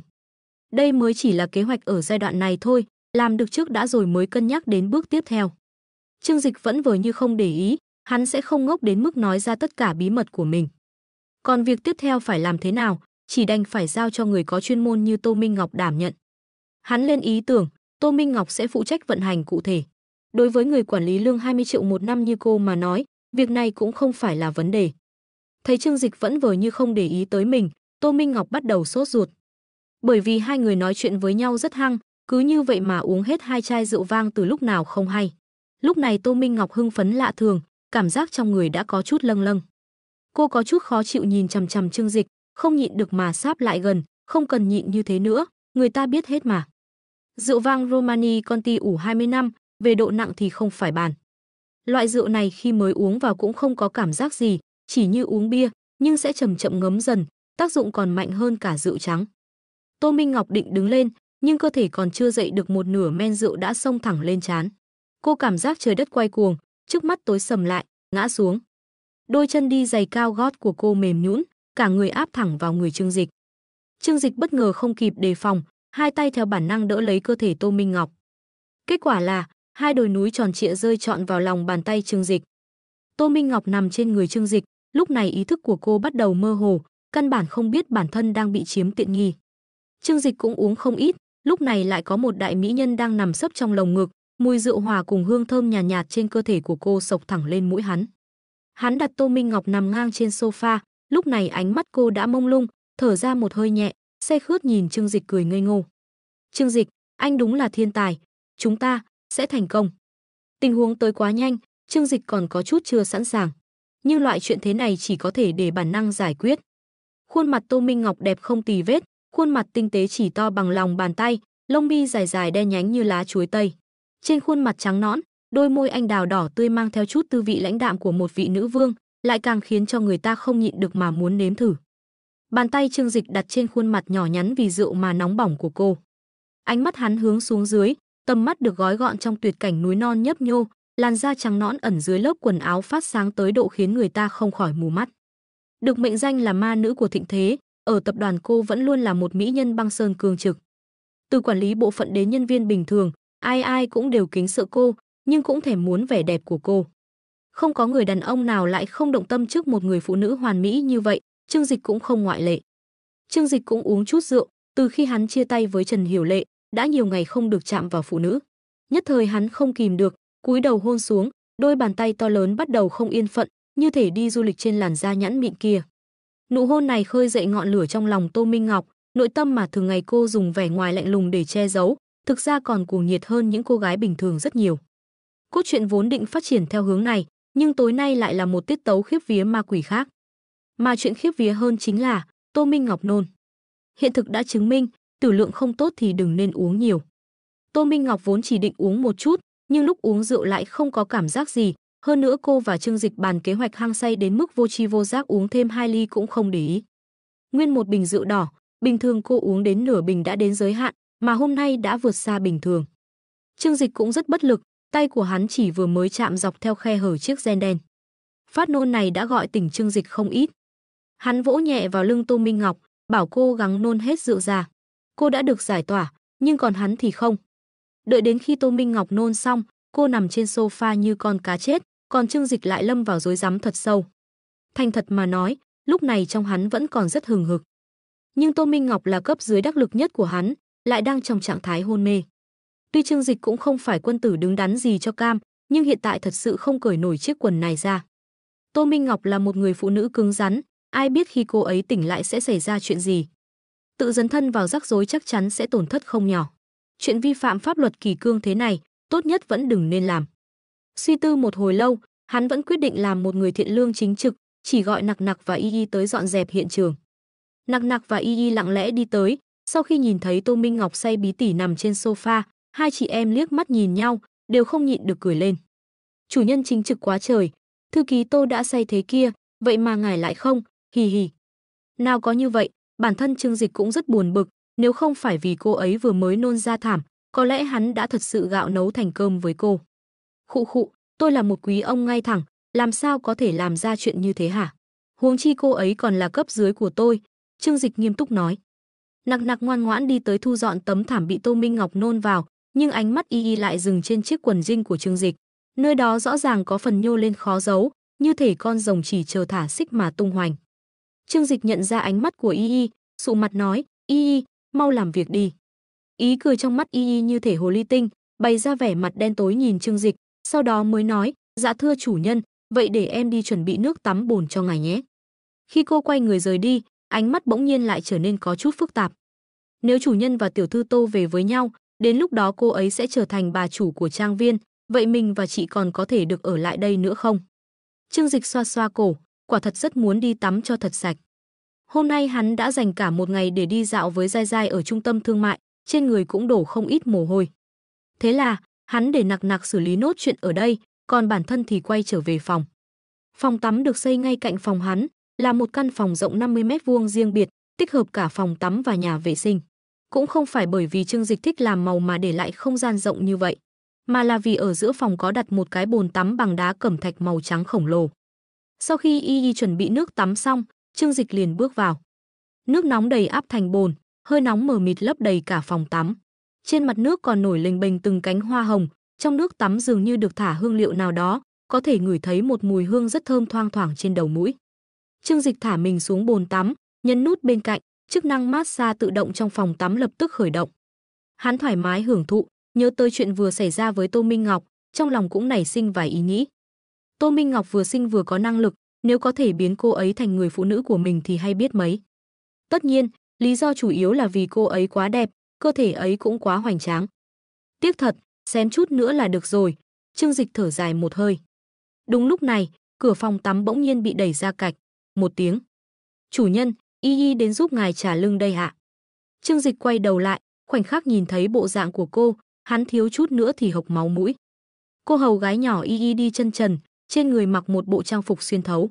Vẻ mặt cô ấy thẹn thùng, đôi bàn chân mềm mại khéo léo dẫm lên sàn nhà bị hơi nước làm ướt, từng bước một đi tới. Trả lưng, Trương Dịch suy nghĩ một chút, sau đó quyết đoán gật đầu. Rất hợp lý, một mình hắn cũng không thể tự trả lưng mình được, đương nhiên phải có một người hầu gái đáng yêu gợi cảm đến giúp mình rồi. Có gì đâu chứ, đây chẳng phải là chuyện bình thường của mọi nhà hay sao? Trương Dịch nằm trong bồn tắm, y đi tới ngồi bên mép bồn tắm phía sau, đôi tay mảnh khảnh đặt trên vai của hắn. Kỹ thuật massage của y rất được, nghe nói là đã từng được đào tạo chuyên môn, trước đó Trương Dịch cũng đã từng được trải nghiệm qua. Có điều lúc ấy trên người Trương Dịch vẫn đang mặc quần áo, còn bây giờ thì trần như nhộng. Cũng may mà có hoa hồng nổi trên mặt bồn, không đến mức bị nhìn thấy rõ mồn một. Đôi bàn tay nhỏ nhắn trắng nõn, mềm nhũn như không xương, nhưng lực nắn đặt trên bả vai hắn lại rất vừa phải. Từng chút một xua tan mệt mỏi từ tận kinh mạch, thay vào đó là sự thoải mái không gì sánh được. Đây mới gọi là kỹ năng sống. Thành phố Thiên Hải là một trong những thành phố phát triển nhất Hoa Hạ, cho nên ngành công nghiệp hầu gái không hiếm khi bắt gặp ở các gia đình giàu có. Tuy trong mắt người ngoài, bọn họ chỉ biết dùng thân để hầu hạ, nhưng trên thực tế, người có tiền cũng không hoàn toàn thô thiển như vậy. Nếu không có một kỹ năng nào giỏi, chỉ dựa vào mỹ mạo mà muốn làm lâu dài ở một gia đình giàu có là điều không thể. Dù sao thì, người có tiền gặp phụ nữ đẹp đã thành quen, thành ra rất dễ cảm thấy chán ngán. Trước đây khi y mới được đào tạo, kỹ năng tốt nhất của cô chính là massage, ngoài ra còn có một loại kỹ năng khác nữa, dùng kỹ thuật môi lưỡi làm sở trường. Trương Dịch lắc lắc cổ vài cái, sau đó ngồi thẳng dậy một chút. Hầu gái trả lưng cho chủ nhân là điều hiển nhiên, chỉ cần yên lặng hưởng thụ là được. Bàn tay mềm mại khéo léo của y cầm chiếc khăn lông, chậm rãi ấn lên lưng Trương Dịch, nhẹ nhàng lau cho hắn. Chủ nhân, hôm nay trông ngài vất vả quá. Không sao, chỉ là chạy loanh quanh hơi nhiều thôi. Y chớp chớp mắt, nói vậy thì, phải là chân của ngài khó chịu nhất mới đúng, để em massage chân cho ngài nhé. Trương Dịch theo bản năng liếc xuống bản thân một chút, mặc dù không cách nào nhìn xuyên thấu mặt nước để thấy bộ dạng của bản thân hiện tại, nhưng hắn rất rõ cơ thể của mình đang trong tình huống gì. Bây giờ hả? Sao vậy, chẳng lẽ không đúng lúc sao? Y cười khúc khích, hệt như một con tiểu hồ ly trộm được chùm nho. Thật ra em biết, chỗ khó chịu nhất của chủ nhân không phải chân, mà là chỗ khác. Cô ghé đến bên tai Trương Dịch, nói. Ban nãy ở ngoài cửa em đã nghe thấy rồi, chuyện chủ nhân và thư ký Tô làm. Nghe được câu này, nụ cười trên mặt Trương Dịch càng trở nên sâu xa. Em đứng ngoài cửa nghe lén chúng tôi nói chuyện à? Người hầu là người hầu, nhất định phải biết quy củ. Nghe lén chủ nhân nói chuyện, quả thực là điều tối kỵ. Y Y nhận ra sơ hở trong lời bản thân vừa nói, khuôn mặt nhỏ nhắn đột nhiên có chút cứng đờ. Em chỉ tò mò một chút thôi, chủ nhân, cầu xin ngài đừng đuổi việc em, cô sợ hãi. Công việc này không dễ gì mà có được, hao tâm tổn sức để lấy lòng Trương Dịch cũng là vì có thể được ở lại trang viên. Trương Dịch nhìn khuôn mặt non nớt của cô, lại nhớ tới chị em bọn họ cũng từng nói, bản thân cũng là lần đầu tiên làm công việc này. Trương Dịch cũng không phải người lòng dạ sắt đá, cái chính là chị em song xinh đẹp người ngợi thế này quả thật rất khó tìm được, đuổi đi thì thật đáng tiếc. Là một LSP thâm niên, đương nhiên Trương Dịch cũng không nỡ. Hắn cố ý nghiêm mặt nói, xem như nể tình em là người mới, tôi sẽ chỉ cho em một cơ hội lần này, sẽ không có lần sau nữa. Y Y như thể được ân xá, lúc này mới thở phào nhẹ nhõm. Thật sự xin lỗi, chủ nhân, để biểu đạt lời xin lỗi của em, để Y Y giúp ngài thư giãn một chút nhé. Cô đứng trước mặt Trương Dịch, cúi đầu thật thấp. Bộ trang phục xuyên thấu đã bị nước làm ướt một ít, hơn nữa kiểu trang phục này vốn cũng rất tôn dáng người, lúc này trước nhô sau vểnh toàn bộ có thể nhìn thấy rõ ràng không sót một thứ gì. Trương Dịch nuốt một ngụm nước miếng xuống, nghĩ mãi vẫn không hiểu tại sao một cô gái 18 tuổi lại có được thân hình tuyệt vời như vậy, sau này phát triển nữa sẽ còn thế nào. Được rồi, đúng là hôm nay tôi có hơi căng thẳng thật. Trương Dịch ngáp một cái, hơi rượu cũng từ từ dâng lên. Y Y rất dụng tâm giúp Trương Dịch massage, sau đó mới để ý thấy Trương Dịch đã trầm tĩnh lại.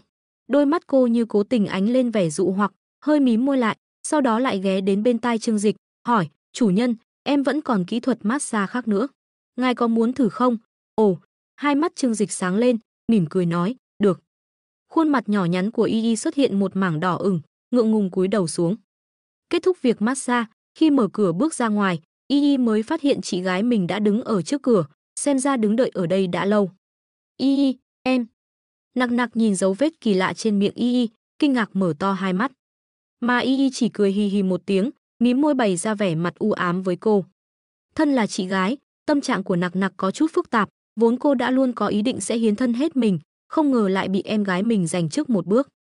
Là chị em sinh đôi, Y Y làm sao có thể không hiểu được tâm tư của chị gái mình cơ chứ. Một tay cô ôm lấy cánh tay nặc nặc, cười nói, chị ghen đấy à? Nặc nặc bất lực nhíu mày, sao chị lại phải ghen? Chỉ là, chị không muốn em làm những chuyện như vậy mà thôi. Loại công việc vất vả này, đương nhiên là chị gái phải làm rồi. Từ nhỏ hai chị em đã lớn lên trong cô nhi viện, tuy sinh cùng ngày cùng tháng cùng năm nhưng nặc nặc vẫn luôn tự cho mình là chị. Ngày ngày chăm sóc em gái của mình hết nấc, không hề mong muốn em mình phải chịu bất kỳ sự oan ức nào. Khi nhận được công việc này, cô đã sớm nhận thức được rằng bản thân sẽ phải hiến thân. Dù sao những quý ông có tiền kia đều là LSP. Bỏ ra số tiền lớn như vậy để tìm một cô hầu gái trẻ đẹp, thật sự cho rằng chỉ để làm việc nhà thôi sao? Đương nhiên là dùng cho mục đích khác. Tuy vậy, cô vẫn hy vọng những chuyện thế này sẽ do thân làm chị như cô phải gánh chịu, chứ không muốn em gái mình phải chịu đựng. Nhưng Y Y lại thản nhiên cười, chị à, chuyện này là em tự nguyện mà. Hầu gái như chúng ta có thể được phục vụ một chủ nhân trẻ tuổi đẹp trai như vậy đã là may mắn cỡ nào rồi chứ. Cho nên, chúng ta nhất định phải ở bên cạnh ngài ấy bằng mọi giá. Cho dù bị coi như món đồ chơi cũng không sao. Hai chị em đều xuất thân từ cô nhi viện, cho nên sẽ có sự trưởng thành mà bạn cùng trang lứa không có. Có thể nói, họ hoàn toàn nhận thức rõ hiện thực của xã hội. Chuyện tối hôm nay của Trương Dịch và Tô Minh Ngọc đã khiến cảm giác bất an của hai chị em trở nên trầm trọng hơn, cho nên Y Y mới sốt ruột muốn tiến thêm một bước để lấy lòng Trương Dịch. Nặc nặc thở dài, nhưng cũng đồng tình với lời của em gái. Các cô không hy vọng xa vời rằng bản thân có thể được gả vào gia đình tài phiệt, dù sao địa vị của họ cũng chỉ dừng lại ở đây.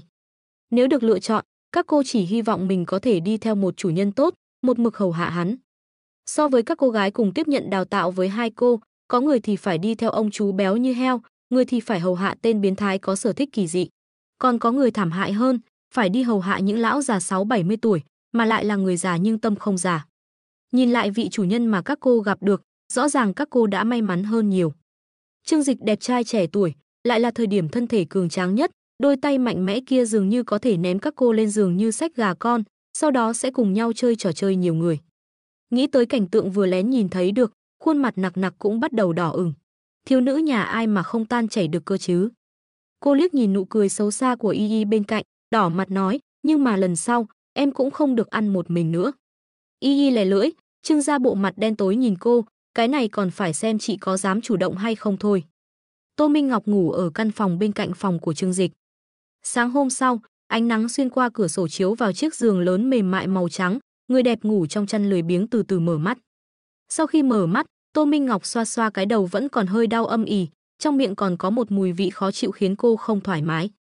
Ngay sau đó, mọi chuyện xảy ra tối hôm qua ùa về trong trí nhớ. Tối hôm qua, cô đã nói chuyện với Trương Dịch về vấn đề phát triển của tập đoàn. Sau đó, Tô Minh Ngọc không hoàn toàn mất đi ý thức sau khi uống rượu, một số ký ức mơ hồ vẫn còn trong đầu. Chẳng hạn như đôi bàn tay to có thể nắm được cả quả bóng rổ của Trương Dịch, nhưng lúc đó lại rất khó khăn để nắm lấy một đôi bóng khác. Sau đó, hai người ở trên ghế sofa, còn có một số động tác khiến cơ thể nóng bừng. Tô Minh Ngọc đột ngột ngồi dậy, khuôn mặt đỏ bừng. Không lẽ tôi bị Trương Dịch? Cô tức giận nghiến chặt răng, biểu cảm vừa có 3 phần e thẹn, 7 phần tức giận. Nếu Trương Dịch thực sự lợi dụng lúc cô say rượu để chiếm tiện nghi của cô, thì cô nhất định sẽ không tha cho hắn. Tô Minh Ngọc vô thức nhìn xuống quần áo trên người mình, tất cả đều đã được thay thành đồ ngủ bằng lụa. Cô cau mày, rồi bàn tay phải trắng nõn như củ hành từ từ đưa xuống phía dưới. Tình trạng cơ thể của mình, bản thân cô tự hiểu rõ, sau một hồi thăm dò, Tô Minh Ngọc mới thở phào nhẹ nhõm. Xem ra là mình đã nghĩ nhiều rồi, Trương Dịch thực sự là một quân tử. Tô Minh Ngọc nở nụ cười giải thoát, nhưng trên mặt vẫn còn 3 phần e thẹn, 7 phần tức giận. Cô nằm ngủ trước mặt hắn, mà hắn lại không đụng đến cô, đây chính là sự sỉ nhục lớn nhất đối với cô. Tô Minh Ngọc bĩu môi, trong lòng vừa mừng vì nhân cách của Trương Dịch, vừa tức giận vì hành động của hắn ta, chẳng lẽ cô không có sức hấp dẫn đến vậy sao? Cô vén chăn xuống giường, đôi chân nhỏ trắng nõn mềm mại đi dép lê, lạch bạch đi đến phòng tắm. Đối diện với chiếc gương toàn thân trong phòng tắm, cô cẩn thận ngắm nghía khuôn mặt và vóc dáng của mình. Vòng nào ra vòng, đường cong hình chữ S khoa trương, giống như cắt một hình tròn làm đôi, rồi đặt ở những vị trí khác nhau. Hoàn hảo, một người phụ nữ xinh đẹp như vậy mà anh ấy lại không có ý nghĩ gì sao? Tô Minh Ngọc có chút không vui khi nghĩ như vậy, nhưng trong đầu lại hiện lên những ký ức mơ hồ đó.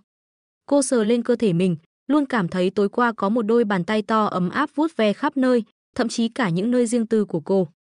Ngay cả đôi môi. Tô Minh Ngọc đưa tay lên đôi môi đỏ thắm, cảm giác xúc phạm đó vẫn còn rõ mồn một. Hừ, gan to bằng trời. Cô có chút xấu hổ nói, nhưng không biết là may mắn hay tiếc nuối vì Trương Dịch không làm đến bước cuối cùng. Suy nghĩ hồi lâu, cô cười thở dài, có lẽ vẫn nên may mắn hơn. Bởi vì nếu Trương Dịch thực sự lợi dụng lúc người khác gặp khó khăn, thì cô sẽ vô cùng coi thường người đàn ông này. Còn sự tiếc nuối của cô cũng được xây dựng trên phẩm đức của hắn. Lúc này, nặc nặc gõ cửa, báo với Tô Minh Ngọc rằng có thể xuống ăn sáng rồi. Quần áo của cô cũng đã được giặt sạch và sấy khô, Tô Minh Ngọc mặc quần áo vào, rửa mặt xong rồi xuống lầu. Trương Dịch ngồi ở bàn ăn, tay trái cầm một đĩa bánh bao hấp, tay phải cầm một bát cháo đậu phụ gà. Thấy Tô Minh Ngọc đi xuống cầu thang, sắc mặt bình tĩnh như thường, trong lòng hắn cũng thở phào nhẹ nhõm. Trương Dịch mỉm cười hỏi, thế nào, tối qua ngủ ngon chứ? Tô Minh Ngọc mím môi, tối qua tôi có uống hơi nhiều không? Có mất mặt không? Trương Dịch thầm nghĩ, cũng may ít nhất vẫn còn may lắm, cô chỉ thiếu chút nữa là nôn vào miệng hắn thôi. Nhưng cũng coi như hòa nhau rồi, em trai hắn cũng suýt chút nữa là nôn vào miệng cô. Không, lúc đó cô chỉ say rồi ngất đi thôi. Tô Minh Ngọc lúc này mới yên tâm, là một người phụ nữ thanh lịch và kiêu ngạo, cô rất coi trọng hình tượng của mình, đặc biệt là trước mặt Trương Dịch. Tuy nhiên, sau những chuyện xảy ra tối qua, mối quan hệ của hai người đã có một số thay đổi tinh tế. Trương Dịch tưởng Tô Minh Ngọc say đến chết, không biết gì cả. Còn Tô Minh Ngọc thì tưởng Trương Dịch tối qua như một quân tử không đụng đến cô. Hai người không ai nói ra, nhưng ánh mắt nhìn nhau đều có chút khác biệt. Khụ, dai dai khi nào thì vào làm vậy? Trương Dịch mở lời phá tan sự ngượng ngùng, lúc này cũng phải nói gì đó.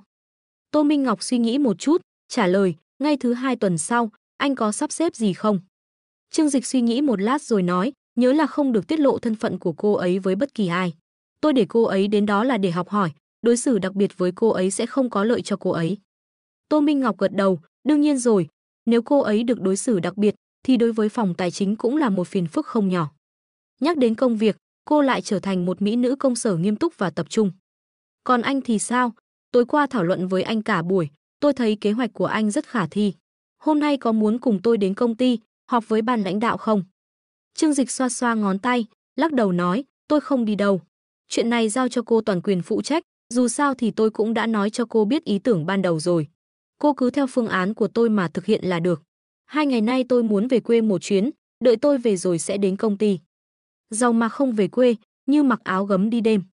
Mặc dù đã gửi một ít tiền về nhà, nhưng hắn vẫn muốn đích thân về thăm, gặp gỡ gia đình, giúp họ cải thiện cuộc sống. Câu nói xưa có câu, lúc nghèo khó thì khao khát nhất là tiền, nhưng khi giàu có rồi thì lại khao khát tình cảm. Trương Dịch là tổng giám đốc, mệnh lệnh của hắn thì Tô Minh Ngọc đương nhiên phải tuân theo. Huống hồ, ông chủ đã chỉ rõ hướng đi của tập đoàn cho cô, với tư cách là một nhà quản lý chuyên nghiệp, Tô Minh Ngọc đương nhiên phải hoàn thành tốt công việc còn lại. Ăn sáng xong, Trương Dịch bảo tài xế đưa Tô Minh Ngọc đến công ty. Còn hắn thì bảo Nặc Nặc và Y Y thu dọn cho hắn vài bộ quần áo, chuẩn bị về quê một chuyến. Quần áo thì mang theo 3-4 bộ là được. Lần này về quê không biết sẽ ở lại bao lâu. Y Y ngọt ngào nói, chủ nhân, chỉ mang quần áo về thôi ạ. Cô bé mắt long lanh đầy mong đợi nhìn Trương Dịch, vẻ mặt đáng thương. Trong mắt Trương Dịch thoáng qua một nụ cười tinh nghịch, sau chuyện tối qua, hắn cũng biết cô bé này có ý với mình. Đối với việc nuôi dưỡng hầu gái, Trương Dịch không thấy có gì không ổn. Ở tầng lớp thượng lưu của Thiên Hải, đây được coi là một phong tục, mọi người đều ngầm hiểu. Hầu gái có 3 điều tốt, trẻ trung xinh đẹp và tự nguyện. Trương Dịch tuy lười ép buộc họ, nhưng đồ đạc tự đưa đến tận nơi thì không có lý do gì không ăn. Hắn đưa tay véo cằm Y Y, tiểu yêu tinh, có phải không nỡ xa anh không? Y Y ngoan ngoãn gật đầu, người ta muốn mãi mãi ở bên chủ nhân mà. Vậy thì ở nhà ngoan ngoãn đợi anh về, lần sau sẽ sủng hạnh em. Trương Dịch trừng mắt nhìn bộ ngực đẫy đà của cô bé. Lần này về quê, nhà ở nông thôn cách âm kém, đánh trận liên miên không thích hợp lắm. Nếu không thì hắn đã thực sự đưa cô bé này về rồi. Tô Minh Ngọc ngồi trên chiếc Aston Martin đến tòa nhà trụ sở của tập đoàn. Trên đường đi, cô có chút phức tạp khi nghĩ về chuyện của mình và Trương Dịch. Tối qua hắn ta đã làm gì mình? Sức tự chủ của một người đàn ông thực sự có thể tốt như vậy sao? Nhớ lại lúc sáng thức dậy, trong miệng có mùi tanh hôi khiến cô khó chịu, mặt Tô Minh Ngọc lúc đỏ lúc trắng. Hắn ta không thể nào. Tên dê sồn này. Nếu Trương Dịch ở xa nhà mà biết được suy nghĩ của cô thì chắc chắn sẽ kêu oan, cô tự nôn đầy đất mà không biết à. Xuống xe, vẻ mặt tiểu thư của Tô Minh Ngọc lập tức biến mất. Đến nơi làm việc, cô chính là nữ hoàng lạnh lùng vô tình khiến người ta kính sợ. Thư ký Tô. Thư ký Tô. Tô Minh Ngọc đi giày cao gót màu đỏ rượu vang cao 10 cm vào tòa nhà, các nhân viên xung quanh thấy cô đều tránh đường, sau đó đứng hai bên đường chào. Chào buổi sáng thư ký Tô. Một nữ giám đốc cao cấp ngoài 30 tuổi để tóc ngắn mỉm cười chào cô. Tô Minh Ngọc liếc nhìn cô ta, trưởng phòng nhân sự Trần Mỹ Linh, tôi có chuyện muốn thông báo với cô. Trần Mỹ Linh giật mình, ngẩng đầu nhìn khuôn mặt xinh đẹp lạnh lùng của Tô Minh Ngọc, cố gắng nở nụ cười. Vâng, xin cô chỉ thị. Phòng kinh doanh số 2. Thẩm Dật đến văn phòng từ sáng sớm, sau đó ngồi trên ghế nhàn nhã uống cà phê. Hắn ta mặc một bộ vest cao cấp, vẻ mặt đắc ý, nhớ lại chuyện may mắn thoát nạn tối qua, hắn ta rất vui. Oa, thật sự là ảnh của Tô Minh Ngọc, trời ơi, Thẩm Dật anh phát tài rồi, thế mà lại được ăn tối với tiểu thư Tô. Người đàn ông trẻ tuổi bên cạnh cô ấy thực sự là tổng giám đốc sao? 7-8 nhân viên kinh doanh vây quanh điện thoại của hắn ta, ngạc nhiên hỏi. Thẩm Dật khẽ hừ một tiếng, khinh thường trợn mắt, các người nghĩ sao? Tiểu thư Sở lúc đó đã đích thân nói với tôi, anh ấy chính là tổng giám đốc mới của chúng ta. Oa, quá lợi hại rồi, Thẩm Dật, rốt cuộc anh quen biết họ như thế nào vậy? Trước đây đúng là đã coi thường anh rồi, không ngờ anh lại có mối quan hệ như vậy. Hôm nay tan làm cùng đi quán bar trò chuyện với chúng tôi đi, tôi mời. Những nhân viên kinh doanh xung quanh khen ngợi không ngớt. Nếu Thẩm Dật thực sự bắt mối được với tổng giám đốc và Tô Minh Ngọc thì sau này chẳng phải thăng chức dễ như trở bàn tay sao? He he, sau này phát tài thì không được quên anh em chúng tôi nhé. Anh Thẩm, chúng tôi đều trông cậy vào anh che chở đấy. Một đám người nịnh nọt. Có người xoa vai, có người đấm chân cho hắn ta, vẻ mặt nịnh nọt. Thẩm Dật ung dung ngồi trên ghế. Bức ảnh được chụp tại hiện trường hôm qua, hôm nay hắn ta đã mang đến để khoe khoang với những người cùng phòng. Nghĩ đến lúc Trương Dịch trước khi đi còn cười tươi vỗ vai hắn ta, động viên hắn ta cố gắng làm việc, Thẩm Dật cảm thấy cả người như muốn bay lên. Điều này chứng tỏ điều gì? Chứng tỏ lãnh đạo coi trọng hắn ta. Nhưng lãnh đạo coi trọng hắn ta ở điểm nào? Về điểm này, sau khi về nhà Thẩm Dật đã suy nghĩ kỹ, cuối cùng hắn ta đưa ra kết luận là Trương Dịch coi trọng hắn ta vì hắn ta mặt dày, là thiên tài bán hàng. Hay hay, cũng có thể là Trương Dịch để mắt đến bạn gái hắn ta là Lý Điềm Nhi. Nhưng như vậy thì càng dễ giải quyết, chỉ cần Trương Dịch thích, dù là mẹ hắn ta thì hắn ta cũng có thể dâng tặng bằng cả hai tay. Ê ê ê, nhẹ thôi nhẹ thôi. Thẩm Dật cau mày quát đồng nghiệp đang xoa vai cho mình. Cút cút, đồ không biết điều, để tôi. Ngay lập tức có một ông chú khác đuổi người kia đi, sau đó tự mình thay thế. Anh Thẩm, anh xem lực của tôi thế này anh có hài lòng không? Ông chú này đã ngoài 40 tuổi, nhưng lại không biết xấu hổ gọi Thẩm Giật là anh. Làm nghề kinh doanh, mặt không dày thì không gọi là chuyên nghiệp. Thẩm Giật từ từ gật đầu. Các người này, đến lúc này mới nghĩ đến chuyện nịnh nọt tôi, trước đây đi đâu hết rồi. Thẩm Giật ra đời phê bình. Thành tích của hắn ta ở phòng kinh doanh số 2 luôn rất bình thường, thuộc loại vai nhỏ có cũng được không có cũng chẳng sao, ngày thường lãnh đạo và đồng nghiệp đều không để ý đến sự tồn tại của hắn ta. Bây giờ tìm được cơ hội, cuối cùng cũng có thể chút giận rồi. He he, ai nói thế, tôi luôn cảm thấy anh Thẩm là nhân viên bán hàng xuất sắc nhất phòng chúng ta mà. Đúng vậy, phòng kinh doanh số 2 không có anh thì xong đời, chẳng phải đều là anh chống đỡ sao. Tôi thấy, anh Thẩm sắp được lãnh đạo thăng chức làm quản lý rồi, sau này phải chiếu cố nhiều hơn nhé. Vớ vẩn, quản lý thì tính là gì, ít nhất cũng phải là giám đốc. Thẩm Giật cố tình tỏ ra vẻ khinh thường, ê, các người được rồi. Mặc dù tôi có chút quan hệ với Tổng Giám đốc Trương, anh ấy cũng rất coi trọng tôi. Nhưng thăng chức cũng là chuyện từ từ, nếu không thì làm sao phục chúng được, hả? Hắn ta cố ý liếc mắt hỏi. Những người khác đồng thanh nói, được, anh Thẩm, năng lực của anh xuất chúng, thăng chức là điều mọi người mong muốn. Khóe miệng Thẩm Giật nở nụ cười đắc ý vô cùng.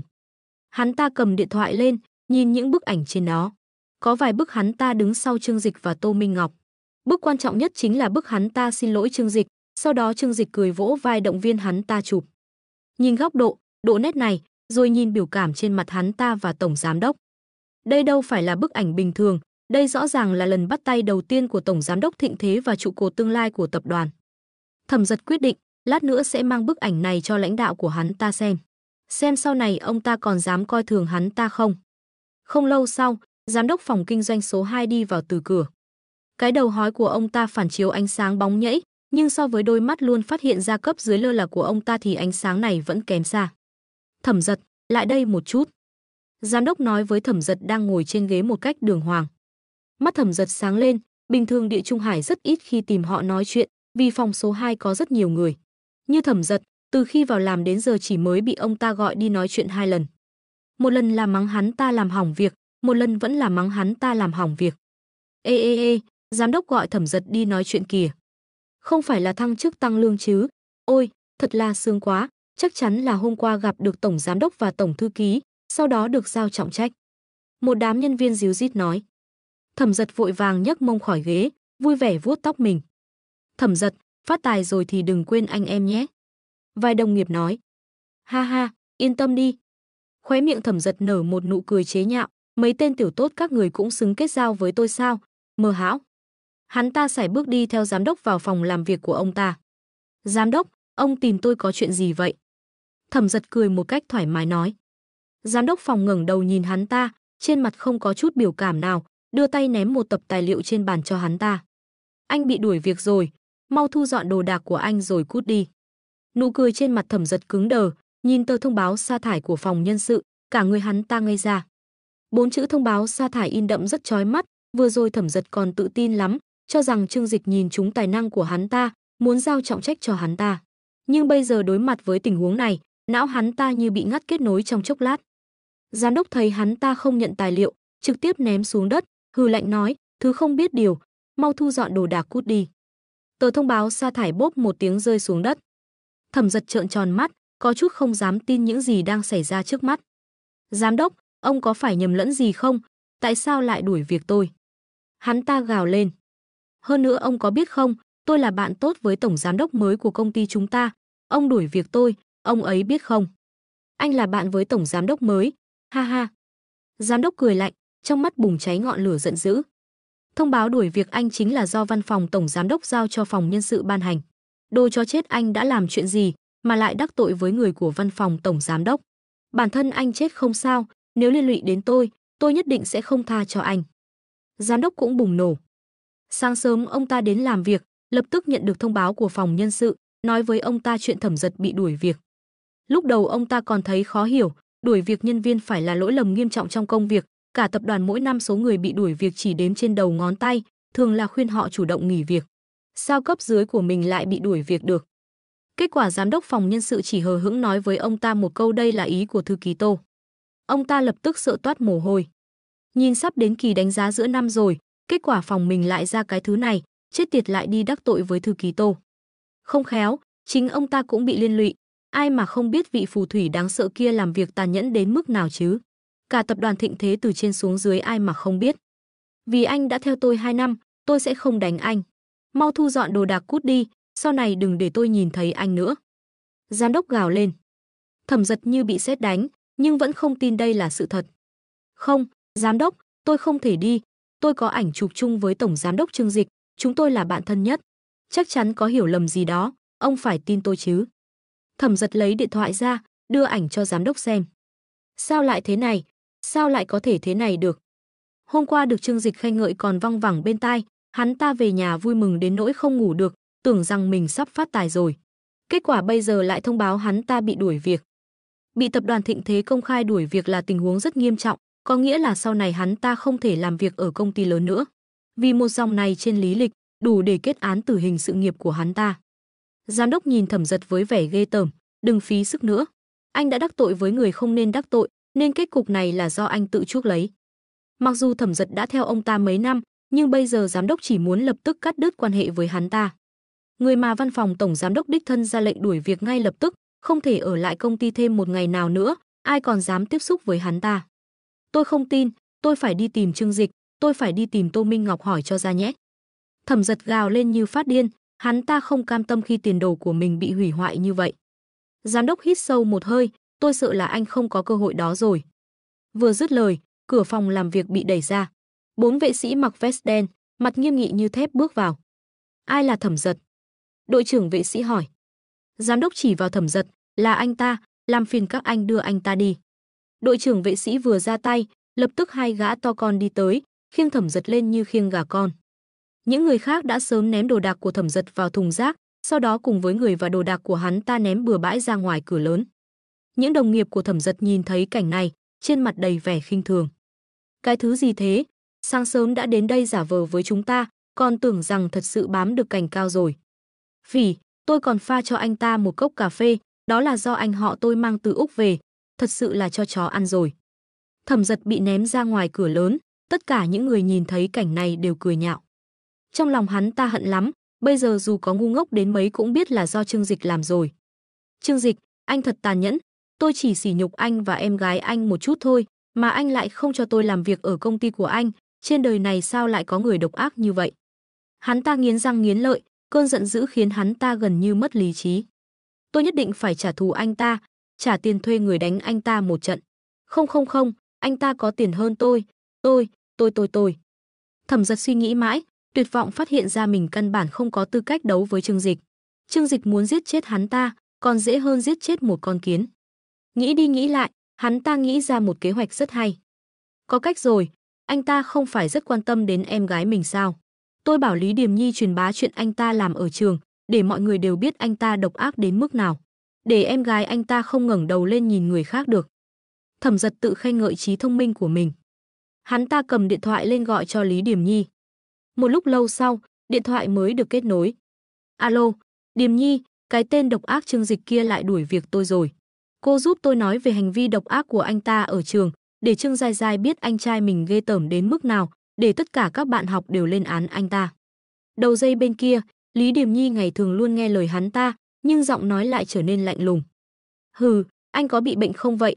Người ta là tổng giám đốc của tập đoàn Thịnh Thế, anh còn muốn đấu với anh ấy. Thẩm Dật nghe thấy giọng điệu của Lý Điềm Nhi, trong lòng cảm thấy không ổn. Người phụ nữ này quen hắn ta đến bây giờ, dù là làm nũng hay làm loạn thì giọng điệu cũng rất mềm mỏng, sao lại dám dùng giọng điệu này nói chuyện với hắn ta. Thẩm Dật nghiến răng, nghĩ đến việc cần Lý Điềm Nhi giúp đỡ, vẫn phải nhẫn nhịn nói, tôi nhất định phải trả thù chuyện này, anh ta đuổi việc tôi, sau này cuộc đời tôi coi như xong rồi. Điềm Nhi, vì trước đây tôi đối xử với cô rất tốt, lần này cô nhất định phải giúp tôi. Hơn nữa, tôi bị đuổi việc cũng là vì cô mà. Giọng Lý Điềm Nhi lạnh lùng, anh còn mặt mũi nói. Hôm qua anh làm mất hết mặt mũi của tôi, anh có biết bây giờ các bạn học nhìn tôi thế nào không? Tôi nói cho anh biết Thẩm Dật, từ nay về sau chúng ta hoàn toàn chấm dứt, anh đừng đến tìm tôi nữa. Nói xong, cô ta cúp điện thoại, thuận tay chặn hết mọi cách liên lạc của hắn ta. Làm xong tất cả những điều này, cô ta lại cười tủm tỉm mở WeChat gửi cho Trương Giai Giai một tin nhắn. Giai Giai, dạo này chuyển nhà có cần giúp không? Tôi quen mấy học đệ vừa hay rảnh. Ồ đúng rồi, cảm ơn cậu lần trước đã mời chúng tớ ăn cơm nhé. Mình sắp đi làm ở công ty con của Thịnh Thế rồi, sau này chúng tớ cũng coi như là đồng nghiệp, để tớ mời cậu lại nhé. Nếu được thì cậu gọi cả anh Trương Dịch đi nhé. Tớ muốn đích thân cảm ơn anh ấy vì đã cho tớ công việc này. Tin nhắn của Lý Điềm Nhi được gửi đến điện thoại của Trương Giai Giai. Lúc này, cô ấy đang mặc một bộ đồ ngủ bằng vải bông màu trắng, ngồi trong phòng khách uống sữa. Nhìn những tin nhắn liên tục được Lý Điềm Nhi gửi đến, nụ cười trên môi cô ấy càng lúc càng khinh thường. Lý Điềm Nhi, loại phụ nữ như cô mà cũng muốn quyến rũ anh trai tôi sao? Mơ giữa ban ngày. Trương Giai Giai hiểu quá rõ người phụ nữ Lý Điềm Nhi này, ngày thường ở ký túc xá suốt ngày chỉ nói chuyện về cách câu trai đẹp, cách quyến rũ đàn ông nhiều tiền. Vì vậy, cô ấy trực tiếp chặn WeChat của Lý Điềm Nhi. Dù sao cũng sắp tốt nghiệp rồi, sau này cũng không cần phải tiếp tục liên lạc với loại người này nữa. Còn ở biệt thự Hemingway bên kia, Trương Dịch để Nặc Nặc và Y Y giúp hắn ta dọn dẹp đồ đạc xong, chuẩn bị về quê một chuyến. Tuy nhiên, không thể lái Pagani được. Mặc dù chiếc xe này rất ngầu, nhưng bạn thử lái nó về quê xem. Gầm xe thấp như vậy chỉ có thể chạy trên đường nhựa, gặp ổ gà thì không thể nào vượt qua được. Nếu muốn đi đường đất ở nông thôn để ra oai, thì bạn sẽ lập tức đau lòng đến mức phát điên. Nhưng trong gara vẫn còn rất nhiều xe, hắn ta xuống gara, chọn một chiếc Bentley Mulsanne, chiếc xe này có gầm cao hơn, trông cũng rất ngầu. Quan trọng nhất là có 4 chỗ ngồi, về nhà có thể chở ba mẹ đi dạo. Điều chỉnh xong xe, sau đó hắn nhét hết hành lý vào vali và chuẩn bị rời đi. Chủ nhân, ngài phải về sớm nhé. Y Y nhìn Trương Dịch với ánh mắt đầy tình cảm, con hồ ly tinh này có vẻ đẹp trời sinh, là mẫu người quyến rũ mà đàn ông rất thích. Người chị song sinh Nặc Nặc bên cạnh kém hơn một chút, nhưng cũng mặt đỏ ửng, như một đóa hoa hàm tiếu đang lặng lẽ nhìn Trương Dịch. Hai cô gái nhỏ này, hắn vốn không vội thu phục nhanh như vậy, nhưng chính họ lại rất chủ động. Thực ra cũng không có gì lạ, vì trong nghề hầu gái, nếu lâu không được chủ nhân sủng ái, thì phần lớn có nghĩa là chủ nhân không hứng thú với họ, công việc cũng sắp kết thúc. Vì vậy, Trương Dịch càng không đụng vào họ, thì trong lòng họ càng lo lắng. Trương Dịch cười tà mị, ở nhà tắm rửa sạch sẽ đợi anh. Hai cô hầu gái sáng mắt lên, vâng, chủ nhân. Lần này về quê, Trương Dịch cũng không định làm dùm beng, nếu không thì đưa cả tài xế và vệ sĩ về, hàng chục người đi theo thì khí thế còn hơn cả trưởng thôn. Không phải Trương Dịch không thích ra oai, chủ yếu là ở quê, khoe của một lúc thì sướng, nhưng sau đó bất kể họ hàng xa gần nào cũng có thể chen chân vào, hận không thể moi sạch tiền trong nhà bạn. Giữ thái độ khiêm tốn vừa phải chắc chắn là lựa chọn thông minh. Chiếc Bentley chạy lên đường, Trương Dịch mở Bluetooth, gọi điện về nhà báo với mẹ mình rằng hắn sẽ về, để bà chuẩn bị giường cho hắn. Nửa năm không về, chắc chắn giường của hắn đã phủ đầy bụi. Một lúc sau, điện thoại được kết nối, giọng nói quen thuộc của mẹ truyền đến từ điện thoại. Alo, là Tiểu Dịch à, con đợi một chút nhé. Giọng mẹ có vẻ cố tình hạ thấp, sau đó Trương Dịch nghe thấy một loạt tiếng bước chân vội vã. Mãi đến mười mấy giây sau, giọng mẹ mới lại truyền đến. Alo alo, Tiểu Dịch. Trương Dịch tò mò hỏi, sao vậy mẹ? Lúc này, bên tai truyền đến vài tiếng xe ba gác nông thôn, Trương Dịch lập tức hiểu ra, mẹ đang gọi điện cho mình ở ven đường. Có phải có người đến nhà không? Mẹ thở dài, chú hai của con đến. Mẹ Trương Dịch có 4 anh chị em, mẹ hắn là con thứ 3. Nghe nói chú hai đến, vẻ mặt Trương Dịch lập tức không vui. Trong 3 người chú, anh ta không thích chú hai nhất. Chú cả khá thật thà, tính tình thẳng thắn nhưng rất tốt. Chú ba rất có triển vọng, hồi trẻ đi du học nước ngoài, bây giờ là ông chủ của một công ty nước ngoài. Còn chú hai này, tính tình khá keo kiệt, ích kỷ và còn rất thế lực. Gia đình họ có điều kiện kinh tế khá giả, hồi trẻ chú hai đầu cơ trục lợi, kiếm được không ít tiền. Còn gia đình Trương Dịch thì điều kiện rất bình thường, nên hồi nhỏ đi thăm họ hàng nhà chú hai, Trương Dịch không ít lần phải xem sắc mặt của gia đình họ. Ngay cả ba mẹ hắn cũng bị họ nói rất nhiều lần. Bây giờ các bậc cha chú trong nhà đã lớn tuổi, con cháu lại ít liên lạc, dần dần cũng ít qua lại. Ông ấy đến nhà chúng ta làm gì? Trương Dịch không hài lòng nói. Mẹ do dự một chút, nói, chú hai và dì hai của con đến, nói anh họ con muốn mở một nhà máy xi măng, muốn hỏi nhà mình vay tiền. Hỏi nhà mình vay tiền. Trương Dịch cười khẩy. Nhà họ không phải vẫn luôn giả vờ rất giàu sao? Ngày nào cũng vinh váo như thể mình là đại gia lắm tiền lắm của vậy, mỗi lần con về cúng ông ngoại, không phải đều bị ông ấy nói cho một trận sao? Bây giờ lại đến nhà mình vay tiền, không phải là buồn cười lắm sao? Còn không phải tại cái miệng không có cửa của ba con sao? Mẹ tức giận nói. Hôm trước uống hơi nhiều, đi khắp nơi khoe khoang, nói con trai mình có triển vọng, đã gửi về nhà mấy trăm triệu. Gần đây mẹ lại thay hết đồ đạc trong nhà, còn định sửa sang lại nhà cửa. Cả làng đồn ầm lên, nói nhà chúng ta phát tài rồi.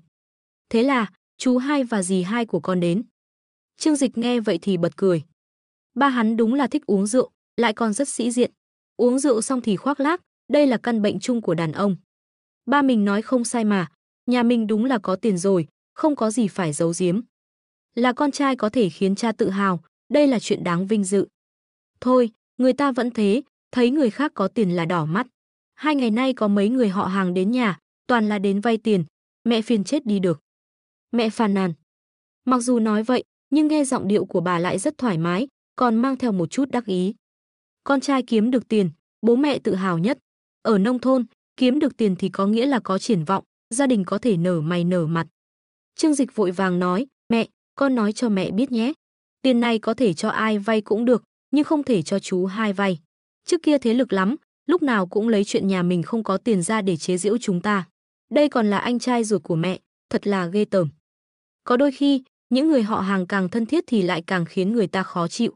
Bởi vì có mối quan hệ huyết thống này, nên khi thấy nhà bạn khá giả thì muốn đến vơ vét, còn khi thấy nhà bạn nghèo thì sợ bạn đến vay tiền, chỉ muốn tránh xa bạn. Chú hai của Trương Dịch chính là loại người như vậy. Mặc dù nhà Trương Dịch chưa từng vay tiền chú hai, nhưng chú hai vẫn luôn cho rằng họ sẽ chiếm lợi của mình. Mẹ cũng thở dài bất lực, đừng nói thế, dù sao cũng là chú ruột của con. Nhưng mà số tiền lớn như vậy thì chắc chắn không thể cho vay được, một lần đã muốn vay 30 vạn, nhà nào cho vay nổi. Mẹ là người rất coi trọng tình cảm, mặc dù bà cũng không thích chú hai, nhưng dù sao cũng là anh em ruột. Nếu thật sự để bà đoạn tuyệt với người nhà bên ngoại thì bà không làm được. Trương Dịch cũng hết nói nổi, 30 vạn, thật không biết họ lấy đâu ra mặt mũi để mở lời. Đối với nông thôn mà nói, một số tiền lớn như vậy có thể là toàn bộ tiền tích góp của một gia đình. Nhưng Trương Dịch cũng không thấy lạ, phong cách làm việc của chú hai nhà họ chính là như vậy, chỉ muốn ôm hết mọi lợi ích về mình. Mẹ là người cả đời tiết kiệm, mặc dù con trai đã gửi về cho bà một số tiền lớn, nhưng bà vẫn tiêu rất cẩn thận. Xây nhà thì phải tìm đội thi công để mặc cả giá cả, mua đồ nội thất cũng đi khắp các cửa hàng nội thất trong trấn, nói đến mức môi mỏ rách rưới để mặc cả với người ta. Bây giờ bảo bà cho vay 30 vạn, còn đau hơn cả việc cắt thịt trên người bà. Nhưng dù sao cũng là họ hàng, nếu không cho vay một chút thì mất mặt lắm. Sau này chúng ta còn phải về thăm ông bà ngoại, cho họ vay ít thôi. Mẹ nói, bà là một người phụ nữ mềm lòng, rất coi trọng tình cảm. Dù sao chú hai cũng là anh trai của bà sợ không cho vay sẽ ảnh hưởng đến hòa khí trong nhà. Trương Dịch suy nghĩ một chút, nói, vậy thì thế này, mẹ cứ nói với chú ấy rằng số tiền này là con bảo mẹ giữ, muốn vay tiền thì phải đợi con đồng ý đã. Sau đó con về sẽ đích thân nói chuyện với chú ấy. Hắn hiểu nỗi khó xử trong lòng mẹ, nên không muốn để bà làm những chuyện không vui, để hắn làm kẻ ác này vậy. Dù sao thì loại họ hàng như chú hai, không có thì tốt hơn. Bây giờ mẹ rất nghe lời con trai, bởi vì con trai có thể kiếm được nhiều tiền, nên tiếng nói trong nhà đương nhiên cũng nặng hơn. Hơn nữa, số tiền này vốn là Trương Dịch gửi cho bà, nên bà thấy con trai quyết định thế nào cũng được. Được, vậy bao giờ con về? Con đang trên đường rồi, chậm nhất là tối nay về đến nhà. Được rồi, mẹ sẽ đi dọn giường cho con ngay. Con bảo ba con đi mua ít đồ ăn, con trai, con muốn ăn gì? Thịt gà, thịt vịt, thịt cá, cứ mua đi, ba nấu gì con cũng thích ăn. Trương Dịch cười nói. Mẹ Trương Dịch là Lý Tú Hoa cúp điện thoại, nụ cười trên khóe miệng vẫn chưa tan. Con trai mình có triển vọng, đó chính là thành tựu lớn nhất trong cuộc đời làm mẹ của bà. Những chiếc xe 3 bánh nông nghiệp ra vào nườm nượp trước cửa nhà, đã chất thành mấy đống cát vàng trước cửa nhà bà, còn có 2 đống gạch đỏ. Bà định sửa sang lại ngôi nhà của mình, xây thêm 3 tầng trên ngôi nhà cấp 4. Nhà hàng xóm bên cạnh đều là nhà 2 tầng rồi, nhà bà thế nào cũng phải cao hơn 1 tầng, như vậy mới có thể nở mày nở mặt. Không phải vì bản thân mình, Lý Tú Hoa chủ yếu là thấy con trai mình đã đến tuổi, cũng nên tính đến chuyện cưới xin. Nhà cửa khang trang một chút thì cũng có thể nở mày nở mặt, đến lúc đó giới thiệu đối tượng cho con trai cũng là một lợi thế. Tú Hoa, có phải điện thoại của Tiểu Dịch không? Đưa đây, để chú nó nói chuyện với cháu một chút. Lý Tú Hoa đang nghĩ đến chuyện cưới vợ cho con trai, thì trong nhà truyền đến một tiếng gọi, chính là chú hai của Trương Dịch. Lý Tú Hoa vội quay người đi vào nhà. Đã cúp máy rồi, chỉ gọi về hỏi thăm tình hình gia đình thôi. Bên đại sảnh, chú hai và dì hai của Trương Dịch đang ngồi trên ghế, ba của Trương Dịch là Trương Đại Dân đang ngồi bên cạnh trò chuyện. Chú hai ngậm điếu thuốc lợi dân, ngồi khoanh chân, cái đầu hói một nửa, hai bên tóc thưa thớt còn được chải gọn gàng bằng nước bọt. Dì hai ngồi bên cạnh, miệng nhai hạt dưa, không ngừng lải nhải với Trương Đại Dân. Nhà chúng tôi đại phong thông minh lắm, là người làm ăn. Nhà máy mở ra chắc chắn sẽ kiếm được tiền, đến lúc đó còn có thể kéo theo các anh chị em. Ba của Trương Dịch, đến lúc đó anh đi làm bảo vệ, một tháng thế nào cũng được 1-2 nghìn chứ. Trương Đại Dân xoa đùi, ha ha cười một tiếng, tuổi này của tôi lười đi ra ngoài lắm. Ở nhà mở một cửa hàng nhỏ đủ ăn là được rồi. Bây giờ con trai tôi cũng có thể kiếm tiền rồi, gia đình không lo lắng lắm. Dì Hai nhếch miệng, nghe anh nói thế là biết anh chẳng hiểu gì rồi. Bây giờ tiêu dùng ở thành phố cao thế nào, con trai anh kiếm được nhiều, tiêu cũng nhiều hơn. Sau này nó lo cho bản thân còn khó, lấy đâu ra tiền để phụng dưỡng anh. Nhân mình còn khỏe, tích cóp thêm được đồng nào hay đồng nấy. Trên mặt Trương Đại Dân hiện lên một tia không vui, con trai tôi hiếu thuận, cũng có thể kiếm tiền. Bên này dì Hai trợn mắt, còn định nói gì đó, thì mẹ của Trương Dịch là Lý Tú Hoa từ bên ngoài đi vào. Chú Hai rít một hơi thuốc, kéo giọng nói, Tiểu Dịch có thể kiếm tiền là chuyện tốt. Sau này hai vợ chồng các người cũng không cần vất vả như vậy nữa.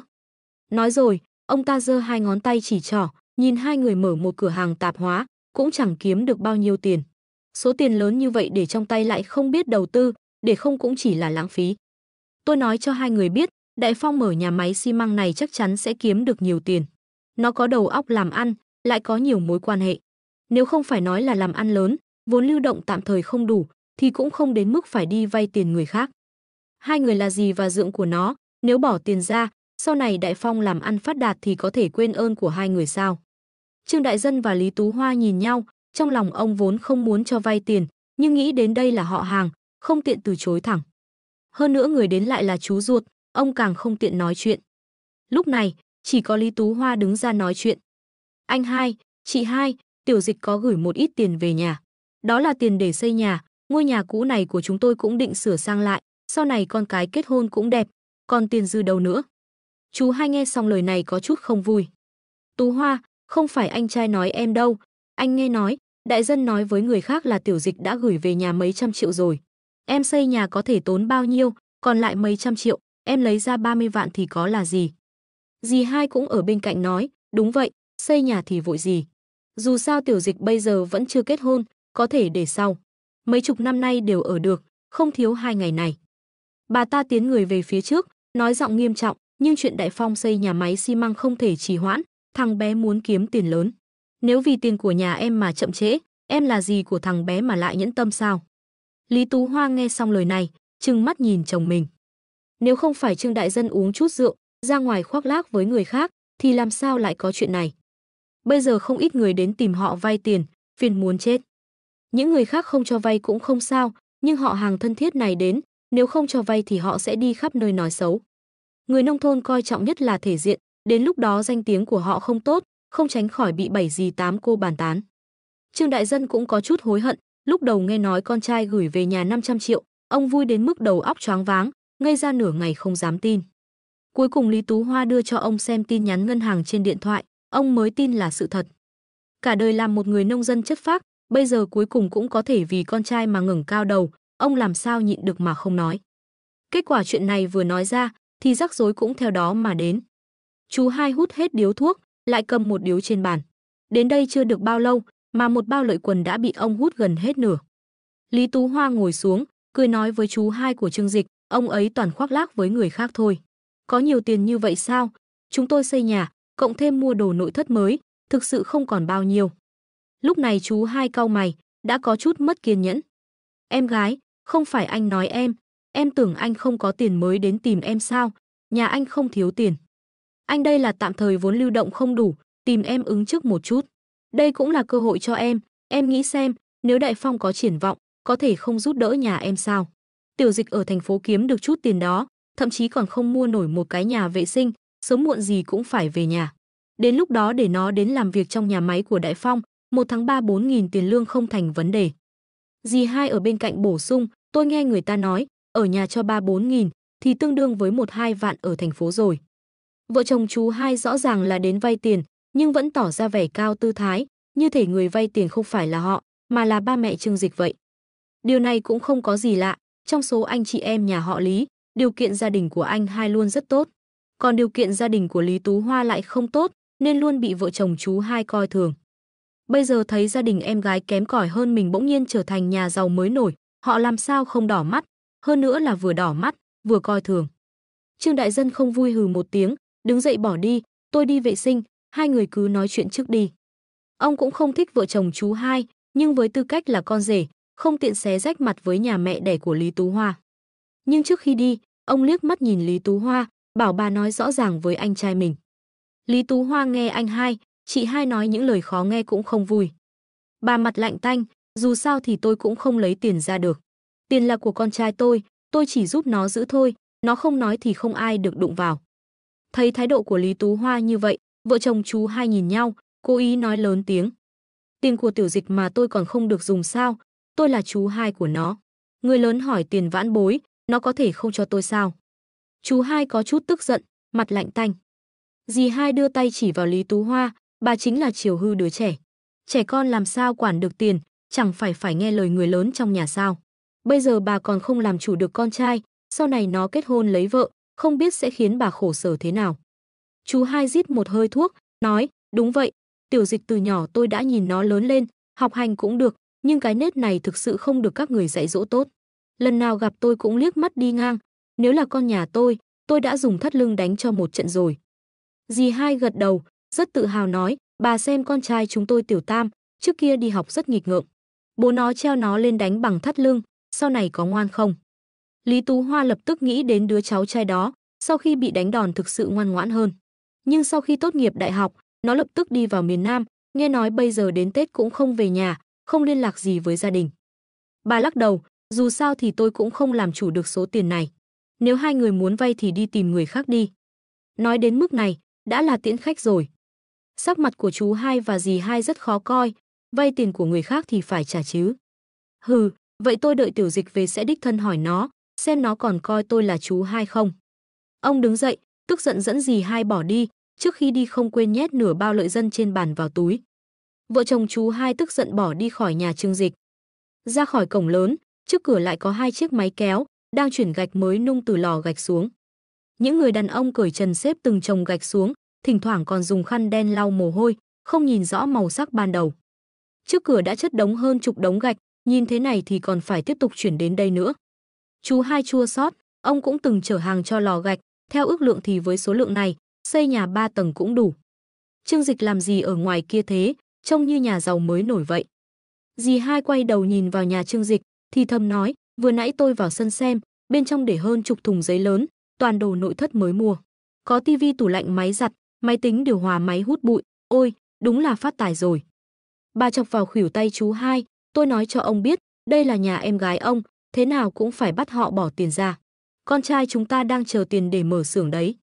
Chú hai bĩu môi, chỉ trích, còn phải ông nói. Tôi là chú hai của Trương Dịch, hỏi nó vay tiền nó dám không cho tôi sao? Nếu không cho tôi, sau này nó đến nhà mình, tôi cũng không cho nó vào. Ông vung tay, đi, vừa nãy tôi nghe Tú Hoa gọi điện nói, Trương Dịch 2 ngày nữa sẽ về. Đến lúc đó tôi sẽ tìm thằng bé nói chuyện tử tế. Nói xong, chú hai bước lên chiếc xe 3 bánh điện của mình, dì hai ngồi trong thùng xe, phóng một mạch rời đi. Ba mẹ Trương Dịch ở nhà nhìn vợ chồng chú hai rời đi, vẻ mặt mới dịu lại. Trương Đại Dân chỉ tay về phía đường, nói với Lý Tú Hoa, nhìn anh trai em kìa, người gì thế? Mở miệng đòi 30 vạn, mặt anh ta làm bằng vàng à? Lý Tú Hoa liếc Trương Đại Dân, đừng nói thế, dù sao cũng là chú hai của Trương Dịch. Năm ngoái anh ốm, anh ấy còn bỏ ra 200 tệ đấy. Em cứ nói thế, bên chằm chặp không buông, số tiền này dù thế nào cũng không thể đưa cho nhà anh ta được. Lý Tú Hoa cau mày, trong lòng cũng thấy không thoải mái. Dù sao cũng là người nhà mẹ đẻ, nếu thực sự trở mặt, trong lòng bà cũng không dễ chịu. Vẫn là câu nói đó, đạo lý thì ai cũng hiểu, nhưng người nông thôn coi trọng tình cảm, quan niệm gia đình rất nặng nề. Cho dù biết anh hai không ra gì, bà cũng không muốn cắt đứt quan hệ. Chờ Tiểu Dịch về rồi tính tiếp, tiền là của nó nói thế nào thì làm thế đó. Trương Đại Dân gật đầu, khóe miệng cũng nở nụ cười.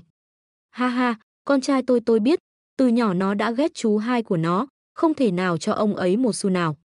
Trương Đại Dân vui như mở cờ trong bụng. Thấy vẻ hả hê của Trương Đại Dân, Lý Tú Hoa lại trợn mắt nhìn ông. Hôm nay con trai về rồi, nói là chậm nhất là chiều tối, anh còn không đi mua thức ăn đi. Trương Đại Dân vui vẻ đi mua thức ăn, bây giờ đi trên đường làng, ông đều ngẩng cao đầu, rất có thể diện. Đại Dân, ăn cơm chưa? Đi đâu thế? Những người hàng xóm láng giềng nhìn thấy Trương Đại Dân đều nhiệt tình chào hỏi, ngay cả một số người đồng hương ngày thường chỉ xã giao bình thường, cũng cố nặn ra nụ cười để chào hỏi. Tình người ấm lạnh đơn giản như vậy, nhà ai có tiền có thế, mọi người đều muốn nịnh nọt.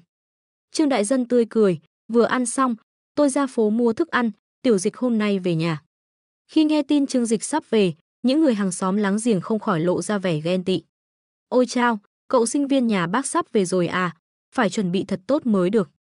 Nghe nói Trương Dịch bây giờ ở Thiên Hải làm ăn không tệ, làm ông chủ lớn rồi. Đại Dân bác sướng thật, tốt quá.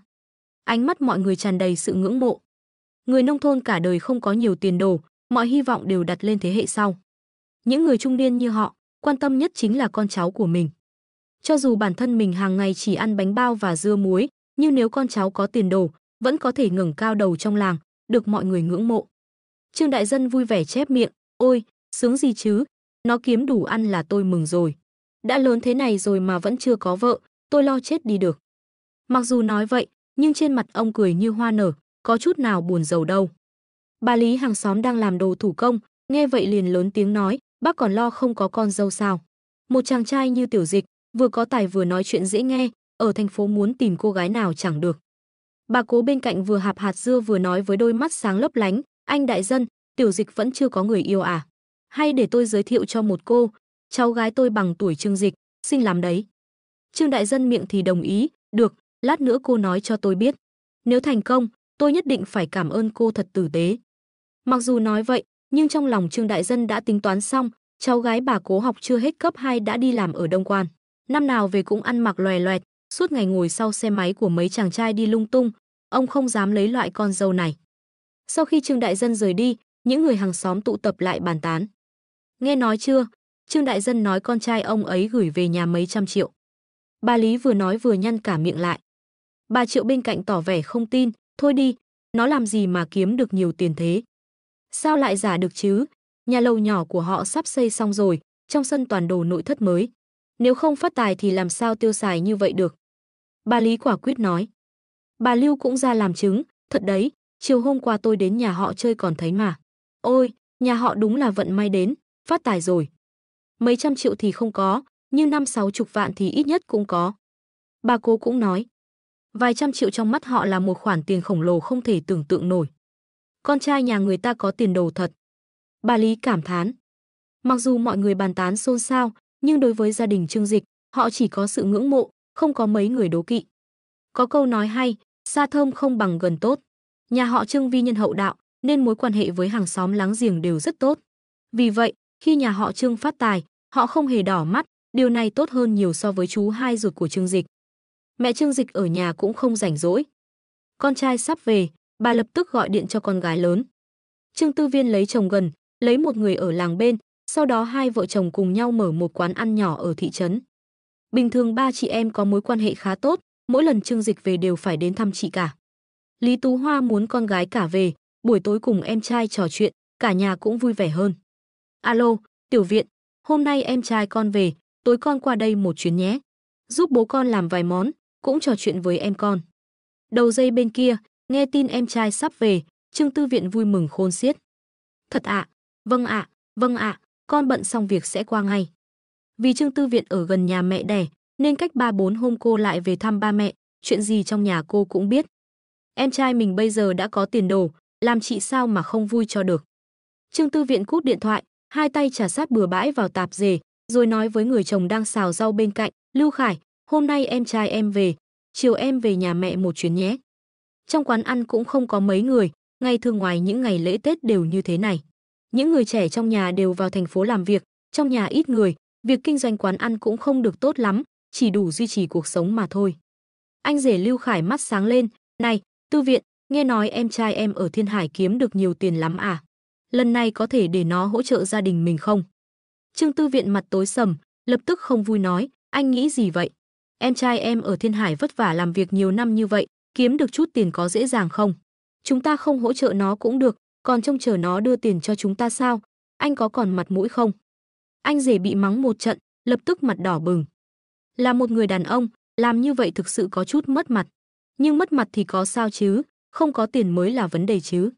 Anh không phải vì bản thân mình, một cửa hàng nhỏ này cả năm kiếm được mấy đồng. Tiểu Vũ và Thần Thần nhà chúng ta đều lớn rồi. Thần Thần học mẫu giáo, Tiểu Vũ học tiểu học không phải tốn tiền sao? Chúng ta khổ một chút không sao, nhưng không thể để con cái chịu thiệt thòi được. Nói đến con cái, ánh mắt của chị cả có chút bất lực, nhưng vẫn kiên quyết lắc đầu, mình có bao nhiêu năng lực thì cho con cái điều kiện tốt bấy nhiêu. Em trai em còn chưa kết hôn, hắn đừng có nghĩ đến chuyện của nó. Đợi sau này nó kiếm được nhiều tiền, có tiền đồ, có thể giúp đỡ con cái chúng ta thì tự nhiên sẽ giúp. Quê nhà của Trương Dịch cách thành phố Thiên Hải không quá xa, lái xe khoảng 5-6 tiếng là đến. Chưa đến hoàng hôn, hắn đã lái xe đến huyện lỵ quê nhà. Đang chờ đèn đỏ, Trương Dịch đột nhiên nghĩ ra, hai tay không như thế này có vẻ không ổn lắm. Ban đầu định chuyển tiền về nhà, như vậy không cần phải mua đồ. Nhưng trên đường đi, hắn suy nghĩ một chút, về nhà mua chút đồ, không liên quan đến việc nhiều tiền hay ít tiền, chủ yếu là ba mẹ vui. Trương Dịch suy nghĩ một chút, trong nhà cái gì cũng không thiếu. Vì vậy, hắn tìm một siêu thị trong huyện, mua cho ba 2 thùng rượu Mao Đài Phi Thiên. Cả đời ba hắn không có sở thích gì, chỉ thích uống rượu. Rượu Mao Đài Phi Thiên ngon như vậy, cả đời ba hắn chưa từng uống, lần này hắn mang về chắc chắn ba sẽ vui lắm. Còn những thứ khác, Trương Dịch cũng không nghĩ ra. Dứt khoát trực tiếp đến ngân hàng rút 100 triệu tiền mặt nhét vào túi. Lúc rút tiền, từ giám đốc đến nhân viên ngân hàng đều sợ ngây người. Mấy năm rồi họ chưa từng thấy một người nào có thể rút nhiều tiền mặt như vậy. Cuối cùng, giám đốc đích thân ra tiếp Trương Dịch, sau đó hai nhân viên ngân hàng cùng nhau căng thẳng đếm đủ 100 triệu. Trương Dịch lái xe lên đường, cảnh vật hai bên đường dần trở nên xanh tươi. Những tòa nhà hiện đại dần biến mất, thay vào đó là những cánh đồng bát ngát. Cuộc đời thăng trầm, trở về quê hương tâm trạng hoàn toàn khác. Trước đây, hắn thường lo lắng, sợ người thân bạn bè hỏi thăm tình hình, còn bây giờ trong lòng Trương Dịch chỉ có sự nhàn nhã và bình thản. Xe chạy vào thị trấn, nhà hắn ở trong làng ở phía nam thị trấn. Đầu làng quen thuộc là một sân phơi lúa, gần hoàng hôn, những người dân làng đã làm xong việc buôn bán vào buổi sáng tụ tập ở đây, đánh bài và trò chuyện. Chiếc Bentley cán qua con đường dài sỏi chạy tới, kiểu dáng xe bóng bẩy lập tức thu hút ánh nhìn của không ít dân làng. Ồ, chiếc xe này không tệ, của nhà ai vậy? Không biết, hình như không phải của làng mình, có lẽ là người đi ngang qua. Một thanh niên đang đánh bài nhìn vào những quân bài trên tay, tiện thể ngước mắt nhìn chiếc Bentley của Trương Dịch, biểu tượng xe này có vẻ quen quen, quên mất gọi là gì rồi, hình như phải đáng giá vài chục vạn. Câu nói này khiến mọi người không khỏi nhìn thêm vài lần. Đắt vậy sao? Có thể so sánh với chiếc xe Sally của hắn trai tôi rồi. Một thanh niên nhỏ tuổi vừa nhai hạt dưa vừa kinh ngạc nói. Ngay khi ánh mắt của mọi người đang dõi theo, tốc độ của chiếc xe đột nhiên chậm lại, sau đó từ từ dừng lại trước cửa một ngôi nhà. Chết tiệt, xe dừng rồi. Giọng nói của thanh niên nhai hạt dưa đột nhiên cao hơn một chút, với vẻ mặt như Christopher Columbus phát hiện ra châu lục mới, hắn ta chỉ tay về phía đó và hét lên, ê, các hắn nhìn xem. Không phải là con trai của lão Trương sao? Chết tiệt, bây giờ trông ra dáng lắm rồi. Mọi người nghe nói đến nhà lão Trương thì lập tức tò mò nhìn sang. Gần đây nhà ai trong làng nổi tiếng nhất, không nghi ngờ gì nữa, chính là nhà Trương Đại Dân. Chuyện con trai Trương Đại Dân chuyển về nhà mấy trăm triệu không ai không biết, không ai không hay, mặc dù không có mấy người tin, cho rằng Trương Đại Dân đã phóng đại số tiền, nhưng tất cả đều tin rằng con trai Trương Đại Dân đã phát tài. Nếu không, làm sao có thể giải thích được những món đồ nội thất mới được xe lớn xe nhỏ chở đến trong 2 ngày qua, còn có cả gạch, cát để chuẩn bị xây nhà mới. Đi, chúng ta đi xem nào. Thanh niên nhai hạt dưa vuốt tóc mái của mình, lêu nghêu đi về phía nhà họ Trương. Bây giờ những người trẻ tuổi còn ở lại làng thường chỉ có hai loại, một là đã lập gia đình, trở về quê làm ăn, hai là không có bản lĩnh gì, chỉ có thể ở lại quê kiếm cơm. Anh chàng đầu cắt kiểu phân ngôi nhai hạt dưa thuộc về loại thứ hai, tóm lại là ở đâu có chuyện vui thì chạy đến đó. Loại người này không hẳn là xấu, chỉ là dân chơi, ngày nào cũng đánh bài, đi dạo, có việc thì làm, không có việc thì nằm ở nhà. Trương Dịch dừng xe, bước xuống xe, hắn có thể nhìn thấy những viên gạch và cát chất đống trước cửa nhà. Đây là chuẩn bị xây nhà mới à? Trương Dịch mỉm cười, ngôi nhà cũ trong nhà đã hơn 20 năm, từ khi hắn còn nhỏ đã ở, bây giờ đã rất cũ, cũng đến lúc phải xây lại rồi. Tuy nhiên, theo tính tiết kiệm của ba và mẹ, chắc là sẽ tìm một đội xây dựng ở làng gần đó, xây một căn biệt thự nhỏ ở nông thôn đơn giản. Trương Dịch xoa cằm, nghĩ đến việc bộ phận bất động sản của tập đoàn Thịnh Thế có công ty xây dựng. Có thể liên hệ sau, để họ đến giúp xây nhà. Dù sao thì công ty xây dựng ở thành phố Thiên Hải là chuyên nghiệp nhất, xây nhà cho ba mẹ để dưỡng già sau này, chắc chắn phải xây dựng theo tiêu chuẩn cao. Trương Dịch vừa xuống xe, mẹ hắn đã từ trong nhà đi ra, từ khi biết tin hắn hôm nay sẽ về, Lý Tú Hoa đã đứng ở cửa ngóng trông. Về rồi, Lý Tú Hoa mừng rỡ, thấy con trai mình bây giờ ra dáng lắm, còn lái một chiếc ô tô mới toanh, bà lập tức vui mừng hớn hở. Mẹ, Trương Dịch cười gọi, Hắn nhìn sang bên cạnh, không thấy ba và chị gái đâu, liền hỏi, ba và chị con đâu? Họ đang nấu cơm, sắp xong rồi. Lý Tú Hoa đi tới, giúp con trai vuốt phẳng nếp nhăn trên quần áo, trong mắt bà là niềm tự hào không giấu nổi. Những người hàng xóm ra ngoài đi dạo đều từ từ tụ tập lại, ánh mắt ngạc nhiên và nghi ngờ nhìn Trương Dịch và chiếc Bentley của anh. Tất cả mọi người đều ngạc nhiên và ghen tị. Tiểu Dịch về nhà rồi à? Chiếc xe này là cậu mới mua à? Bà Thiên ở nhà bên cạnh nhìn chằm chằm vào chiếc xe và hỏi. Vâng, mới mua gần đây. Trời ơi, chiếc xe này trông không tệ đâu, chắc phải tốn nhiều tiền lắm. Một ông lão tóc đã hơi bạc cảm thán. Con trai người ta có tiền đồ. Cũng có người chú nhìn Trương Dịch mà cảm khái. Ôi, không phải xe gì tốt đâu, cũng không tốn bao nhiêu tiền. Trương Dịch cười ha hả nói, sau đó đưa tay lấy một gói thuốc Trung Hoa mềm từ trong túi ra, lần lượt đưa cho những người hàng xóm xung quanh. Trương Dịch đã trở về quê hương trong vinh quang. Hắn mặc một bộ đồ hiệu, lái một chiếc xe sang trọng về nhà, những người hàng xóm xung quanh đều vây quanh, như nhìn thấy một ngôi sao lớn trên TV, đầy tò mò và ngưỡng mộ. Trong làng không có mấy người biết đến xe Bentley, những chiếc xe sang mà họ biết đến nhiều nhất cũng chỉ là những thương hiệu phổ thông như Mercedes-Benz, BMW. Nhưng sức hấp dẫn của những chiếc xe sang nằm ở một điểm, đó là ngay cả những người không biết gì về xe cũng có thể nhận ra giá trị của nó thông qua kiểu dáng của nó. Không phải xe gì tốt đâu, không tốn bao nhiêu tiền, nào, hút điếu thuốc.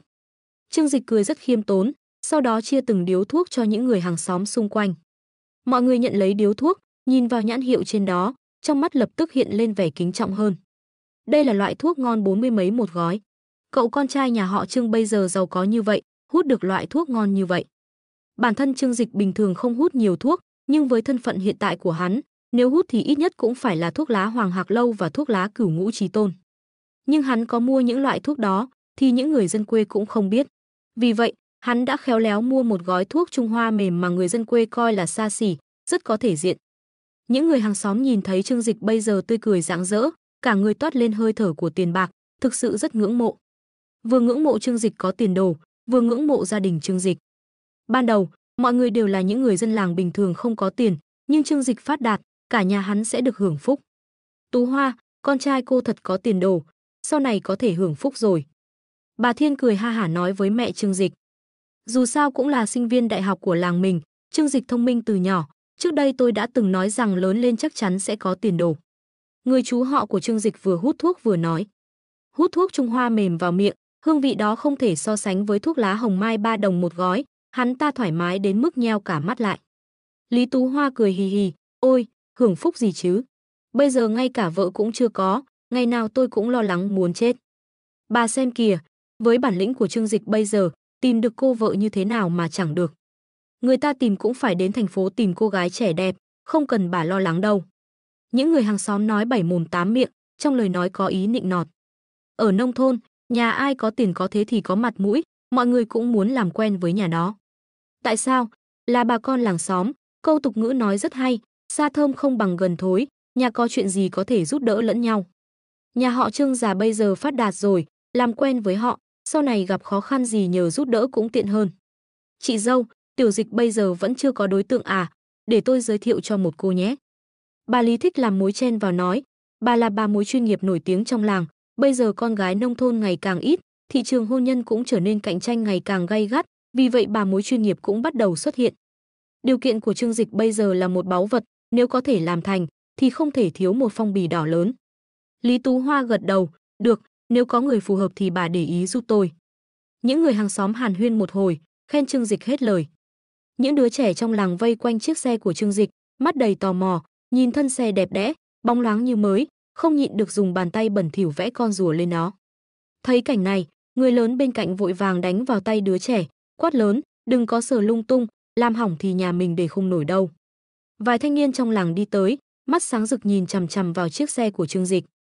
Tiểu Dịch, chiếc xe này của cậu đẹp thật, là hãng gì vậy? Mọi người từ nhỏ đã chơi với nhau, nên cũng khá quen thuộc. Trương Dịch cười nhạt, không có gì, chỉ là một chiếc Bentley thôi. Vài người chú và bác nghe thấy cái tên này thì nhíu mày, sau đó nhìn nhau đầy bối rối. Có vẻ như không ai biết chiếc xe này là cái quái gì. Khụ khụ, ôi, hóa ra là Bentley à, chiếc xe này không tệ. Người chú họ của Trương Dịch giả vờ nói, hắn ta còn nhìn kỹ chiếc xe 2 lần, thăm dò hỏi, ít nhất cũng phải 50-60 vạn chứ. Trương Dịch mỉm cười không nói, Nhưng mấy thanh niên bên cạnh lại ầm ĩ lên. Trời ơi, thật hay giả vậy, chiếc xe này của cậu là Bentley à? Tôi có nghe nói, chiếc xe này phải mấy trăm vạn. Ồ, là Bentley, cậu xem biểu tượng xe có chữ B. Đúng rồi, tôi thấy quen quen. Ở nơi này, chẳng có mấy ai từng thấy chiếc xe như Bentley. Đừng nói đến chiếc Bentley Mulsanne mà Trương Dịch lái, ngay cả những chiếc Bentley hạng phổ thông cũng không có. Một nhóm hàng xóm nghe vậy đều giật mình. Cái gì? Vài trăm vạn? Chiếc xe nào mà đắt thế? Chiếc BMW kép mà người giàu nhất thị trấn chúng ta lái cũng chỉ 80 mấy vạn thôi. Một thanh niên gãi đầu, dù sao thì Bentley cũng có giá như vậy. Tôi thấy trong tiểu thuyết, những người giàu có đều lái loại xe này, rất ngầu. Giới trẻ thích lướt mạng, dù chưa từng thấy lợn chạy nhưng cũng từng nghe nói đến lợn chứ. Những người lớn dắt con đến vội vàng kéo con lại, vô thức giữ một khoảng cách nhất định với chiếc xe. Chiếc xe giá vài trăm vạn, nếu làm hỏng một chút sơn thôi thì họ cũng không đền nổi. Trước cửa nhà Trương Dịch ồn ào, rất nhanh đã có một đám đông vây quanh xem xe của anh. Bên kia đang xem gì vậy? Vây quanh đông thế, có phải nhà nào lại cãi nhau không? Những người dân đi ngang qua thấy cảnh tượng này, lập tức tò mò. Người dân nông thôn thường khá rảnh rỗi, thích nhất là hóng hớt, xem đàn bà nhà người ta cãi nhau đánh nhau.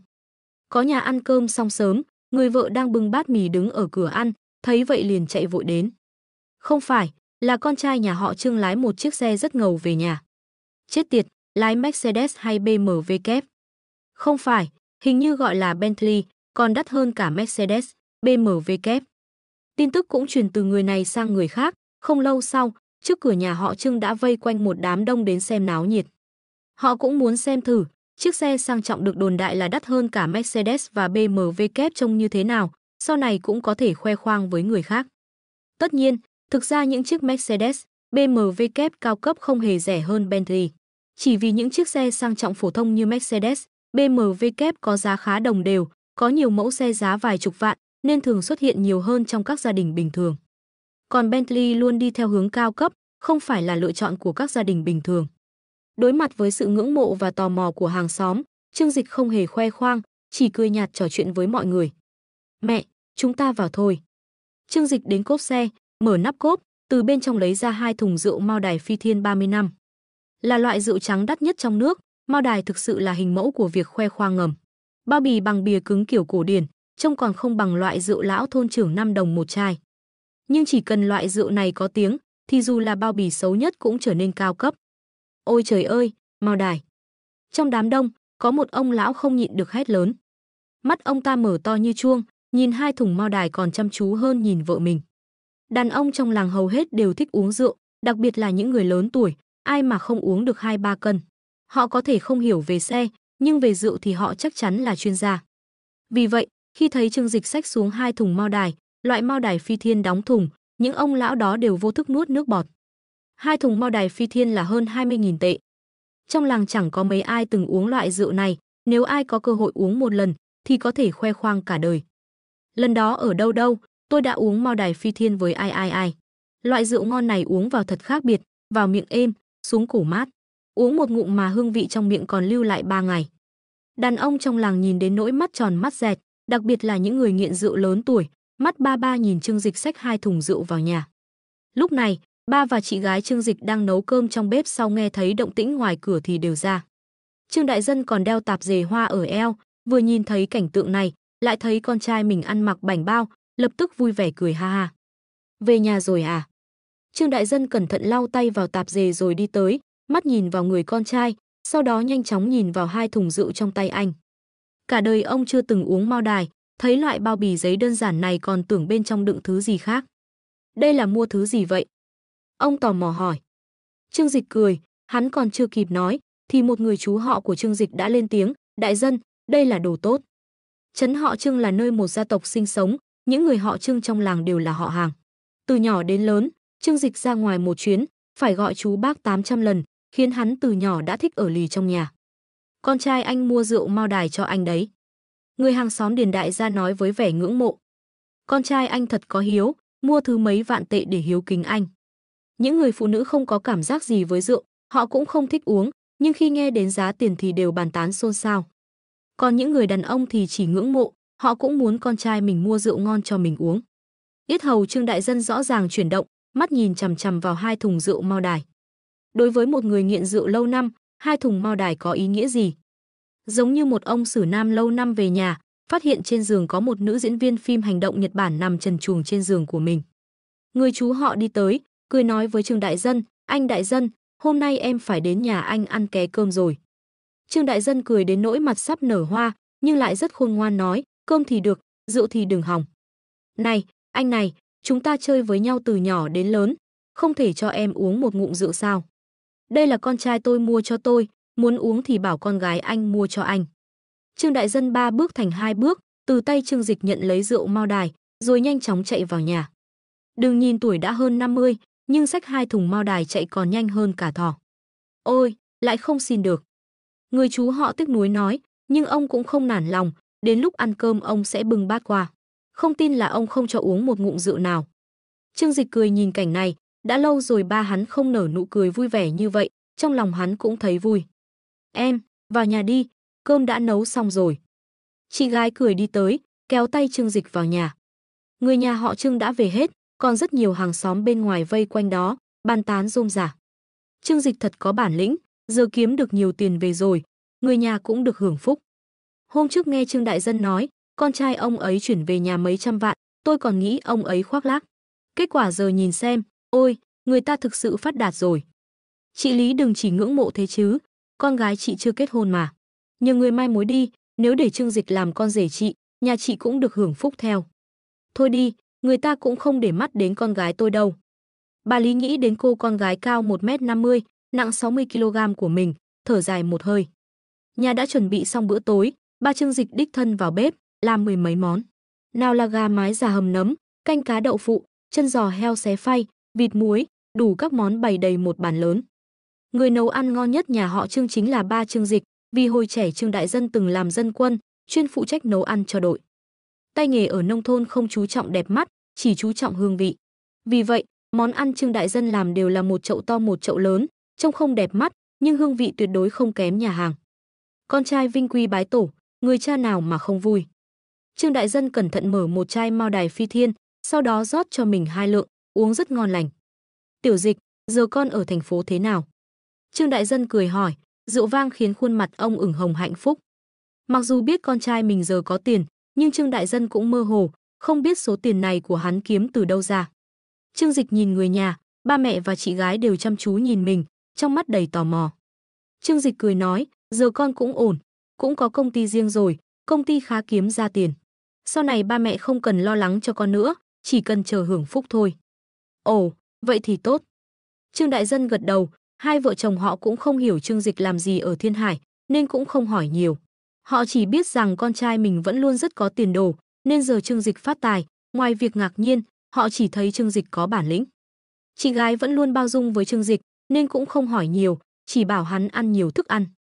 Đúng rồi, nghe nói con chia tay bạn gái rồi, có đúng không? Mẹ Trương Dịch đột nhiên hỏi. Miếng thịt gà trong miệng Trương Dịch suýt rơi vào bát, hắn cười nói, sao mọi người biết thế, có phải Giai Giai mách không? Hắn chỉ kể chuyện này cho Trương Giai Giai. Lý Tú Hoa gật đầu, đúng vậy, hôm trước con bé gọi điện về nhà, nói mình đã tìm được việc làm. Sau đó nói chuyện của con, mẹ hỏi mới biết con chia tay bạn gái rồi. Trương Dịch phẩy tay, chuyện còn con không thích cô ta nữa, chia tay thì chia tay thôi. Anh không muốn giải thích quá rõ ràng với gia đình về chuyện cầu huyết giữa hắn và Trần Hiểu Lệ, nếu không với tính cách của mẹ anh, bà lại lải nhải với hắn cả buổi. Ôi, biểu cảm của Lý Tú Hoa có chút buồn bã, Hiểu Lệ tốt như vậy, sao lại chia tay? Ba mẹ còn bàn bạc chuẩn bị hôn sự cho hai đứa nữa cơ. Đến rồi. Trương Dịch có chút bất lực, một trong những vấn đề đau đầu nhất của thanh niên thời nay chính là bị gia đình thúc giục kết hôn, không ngờ hắn cũng gặp phải. Mẹ, giờ con có tiền, con tìm được kiểu phụ nữ nào chứ, mẹ đừng lo. Trương Dịch bất lực nói. Lý Tú Hoa trợn mắt, con có bản lĩnh lắm. Vậy sao con không dẫn một người về nhà cho ba mẹ xem nào? Trương Dịch lập tức nghẹn họng, trước mặt mẹ mình, tài ăn nói mà hắn tự hào bao lâu nay mãi mãi không đủ dùng. Yên tâm, lát nữa con sẽ dẫn về cho ba mẹ xem. Trương Dịch qua loa cho xong. Giờ hắn vất vả lắm mới phát tài, còn định chơi thêm mấy năm nữa. Ai lại vì một con bào ngư mà từ bỏ cả một chợ hải sản chứ? Mẹ hắn lại bắt đầu dạy dỗ, ba mẹ già rồi, giờ chỉ chờ xem con kết hôn, để bế cháu. Đến lúc đó nhiệm vụ của ba mẹ đã hoàn thành. Con xem mấy chàng trai cùng tuổi với con trong làng đều đã kết hôn cả rồi. Tiểu Cương nhà chú Tư, con người ta đã biết chạy rồi. Mẹ hắn cứ lải nhải về chuyện Trương Dịch lấy vợ. Trước đây còn có Trần Hiểu Lệ để qua loa, giờ hắn và Trần Hiểu Lệ đã chia tay, mẹ hắn lại có cơ hội giáo huấn. Trương Dịch rất thành thạo cúi đầu ăn cơm, mẹ hắn nói gì hắn cũng nghe, nhiều nhất là vâng vâng 2 tiếng. Ôi, ba mẹ cả đời này không có gì mong mỏi, chỉ mong con sớm để ba mẹ bế cháu, vậy là cả đời mãn nguyện rồi. Mẹ hắn thở dài, vẻ mặt buồn rầu. Được được. Trương Dịch liên tục gật đầu, sau đó lại gắp một miếng thịt bò kho vào bát. Nhưng lần này, ba hắn cũng hiếm khi lên tiếng. Tiểu Dịch, con cũng không còn nhỏ nữa, giờ công việc ổn định rồi, nên tìm đối tượng đi. Trương Đại Dân nhấp một ngụm Mao Đài Phi Thiên, ngon lành nói. Chưa gặp được người thích hợp thôi mà. Trương Dịch cười qua loa. Người đầu tiên hắn nghĩ đến chính là Tô Minh Ngọc. Khuôn mặt đó, vóc dáng đó, tối hôm qua hắn đã đích thân kiểm chứng, tuyệt đối là hàng đầu. Có thể ngắm nhìn từ xa cũng có thể đùa giỡn. Hơn nữa cô còn rất giỏi, năng lực kinh doanh được giới thương mại thượng lưu công nhận. Nếu có thể tán đổ cô, sau này Trương Dịch sẽ giao tập đoàn cho cô ta quản lý, còn hắn chỉ phụ trách ở nhà đếm tiền, tán gái, chẳng phải rất tuyệt sao. Nhắc đến đối tượng của Trương Dịch, mắt chị gái hắn đột nhiên sáng lên. Thực ra có một chuyện, mọi người không nhắc thì tôi cũng quên mất. Hôm trước chị dâu của Lưu Khải đến tìm tôi, muốn giới thiệu em họ của chị ấy cho Tiểu Dịch. Trương Đại Dân và Lý Tú Hoa lập tức sáng mắt lên. Con gái nhà nào? Bao nhiêu tuổi? Xinh không? Trương Dịch không hứng thú, mai mối, hắn ghét nhất là chuyện này. Tổng giám đốc của Thịnh Thế tập đoàn đường đường chính chính đi xem mắt, nói ra thì chỉ khiến người khác cười rụng răng. Quan trọng là, hắn cũng được coi là một tay chơi lão luyện trong xã hội, bản chất của chuyện xem mắt này hắn đã nhìn thấu từ lâu. Phụ nữ tham tiền, đàn ông tham sắc. Nói trắng ra thì nếu thành công thì chính là quan hệ lâu dài và ổn định. Còn nếu không thành công, thì phần lớn là đàn ông phải bỏ tiền ra chịu tội, mời ăn cơm, xem phim còn phải tặng quà, cuối cùng chẳng được gì. Chị gái lập tức lấy điện thoại ra tìm kiếm, chị dâu của anh ấy đã gửi ảnh cho con xem rồi, cô gái nhỏ trông khá xinh, cũng thời trang, Tiểu Dịch chắc chắn sẽ thích. Chị gái đưa điện thoại qua, ba mẹ Trương Dịch tiến lại gần trước, nheo mắt nhìn. Được được, cô gái nhỏ trông được. Có phúc tướng. Trương Dịch trợn mắt. Trước giờ gia đình đã giới thiệu cho hắn rất nhiều đối tượng xem mắt, bất kể đối phương trông như thế nào, ba mẹ hắn đều thấy rất tốt. Có vẻ như trong mắt ba mẹ, chỉ cần là phụ nữ, còn sống là được. Còn nhớ 2 năm trước có một lần hắn đi xem mắt, mẹ hắn cứ khen ngợi đối phương là một cô gái lễ phép và có phúc. Kết quả là Trương Dịch đến xem, suýt nữa thì lại ngay tại chỗ để kết nghĩa huynh đệ với cô ta. Ba mẹ ơi, nhà mình không thiếu lương thực thì cũng không thể tìm người có trọng lượng như vậy chứ. Có nhiều lần như vậy trước đó, Trương Dịch không tin tưởng vào con mắt của ba mẹ một chút nào. Chị gái thấy Trương Dịch không hứng thú, đưa điện thoại qua, em xem đi, đúng là trông cũng được. Trương Dịch cười khẩy hừ hừ. Vẫn đưa đầu lại gần. Con người mà, ai chẳng có chút tò mò. Nhìn ảnh, hắn càng tin tưởng hơn vào suy nghĩ của mình. Con mắt của ba mẹ, đúng là chẳng có con mắt nào cả. Nhưng lần này đến cả chị gái cũng nói được, đúng là nhìn thoáng qua thì cũng được. Về nhan sắc thì có thể cho 7 điểm, vẫn dựa trên cơ sở là đã chỉnh sửa ảnh điên cuồng.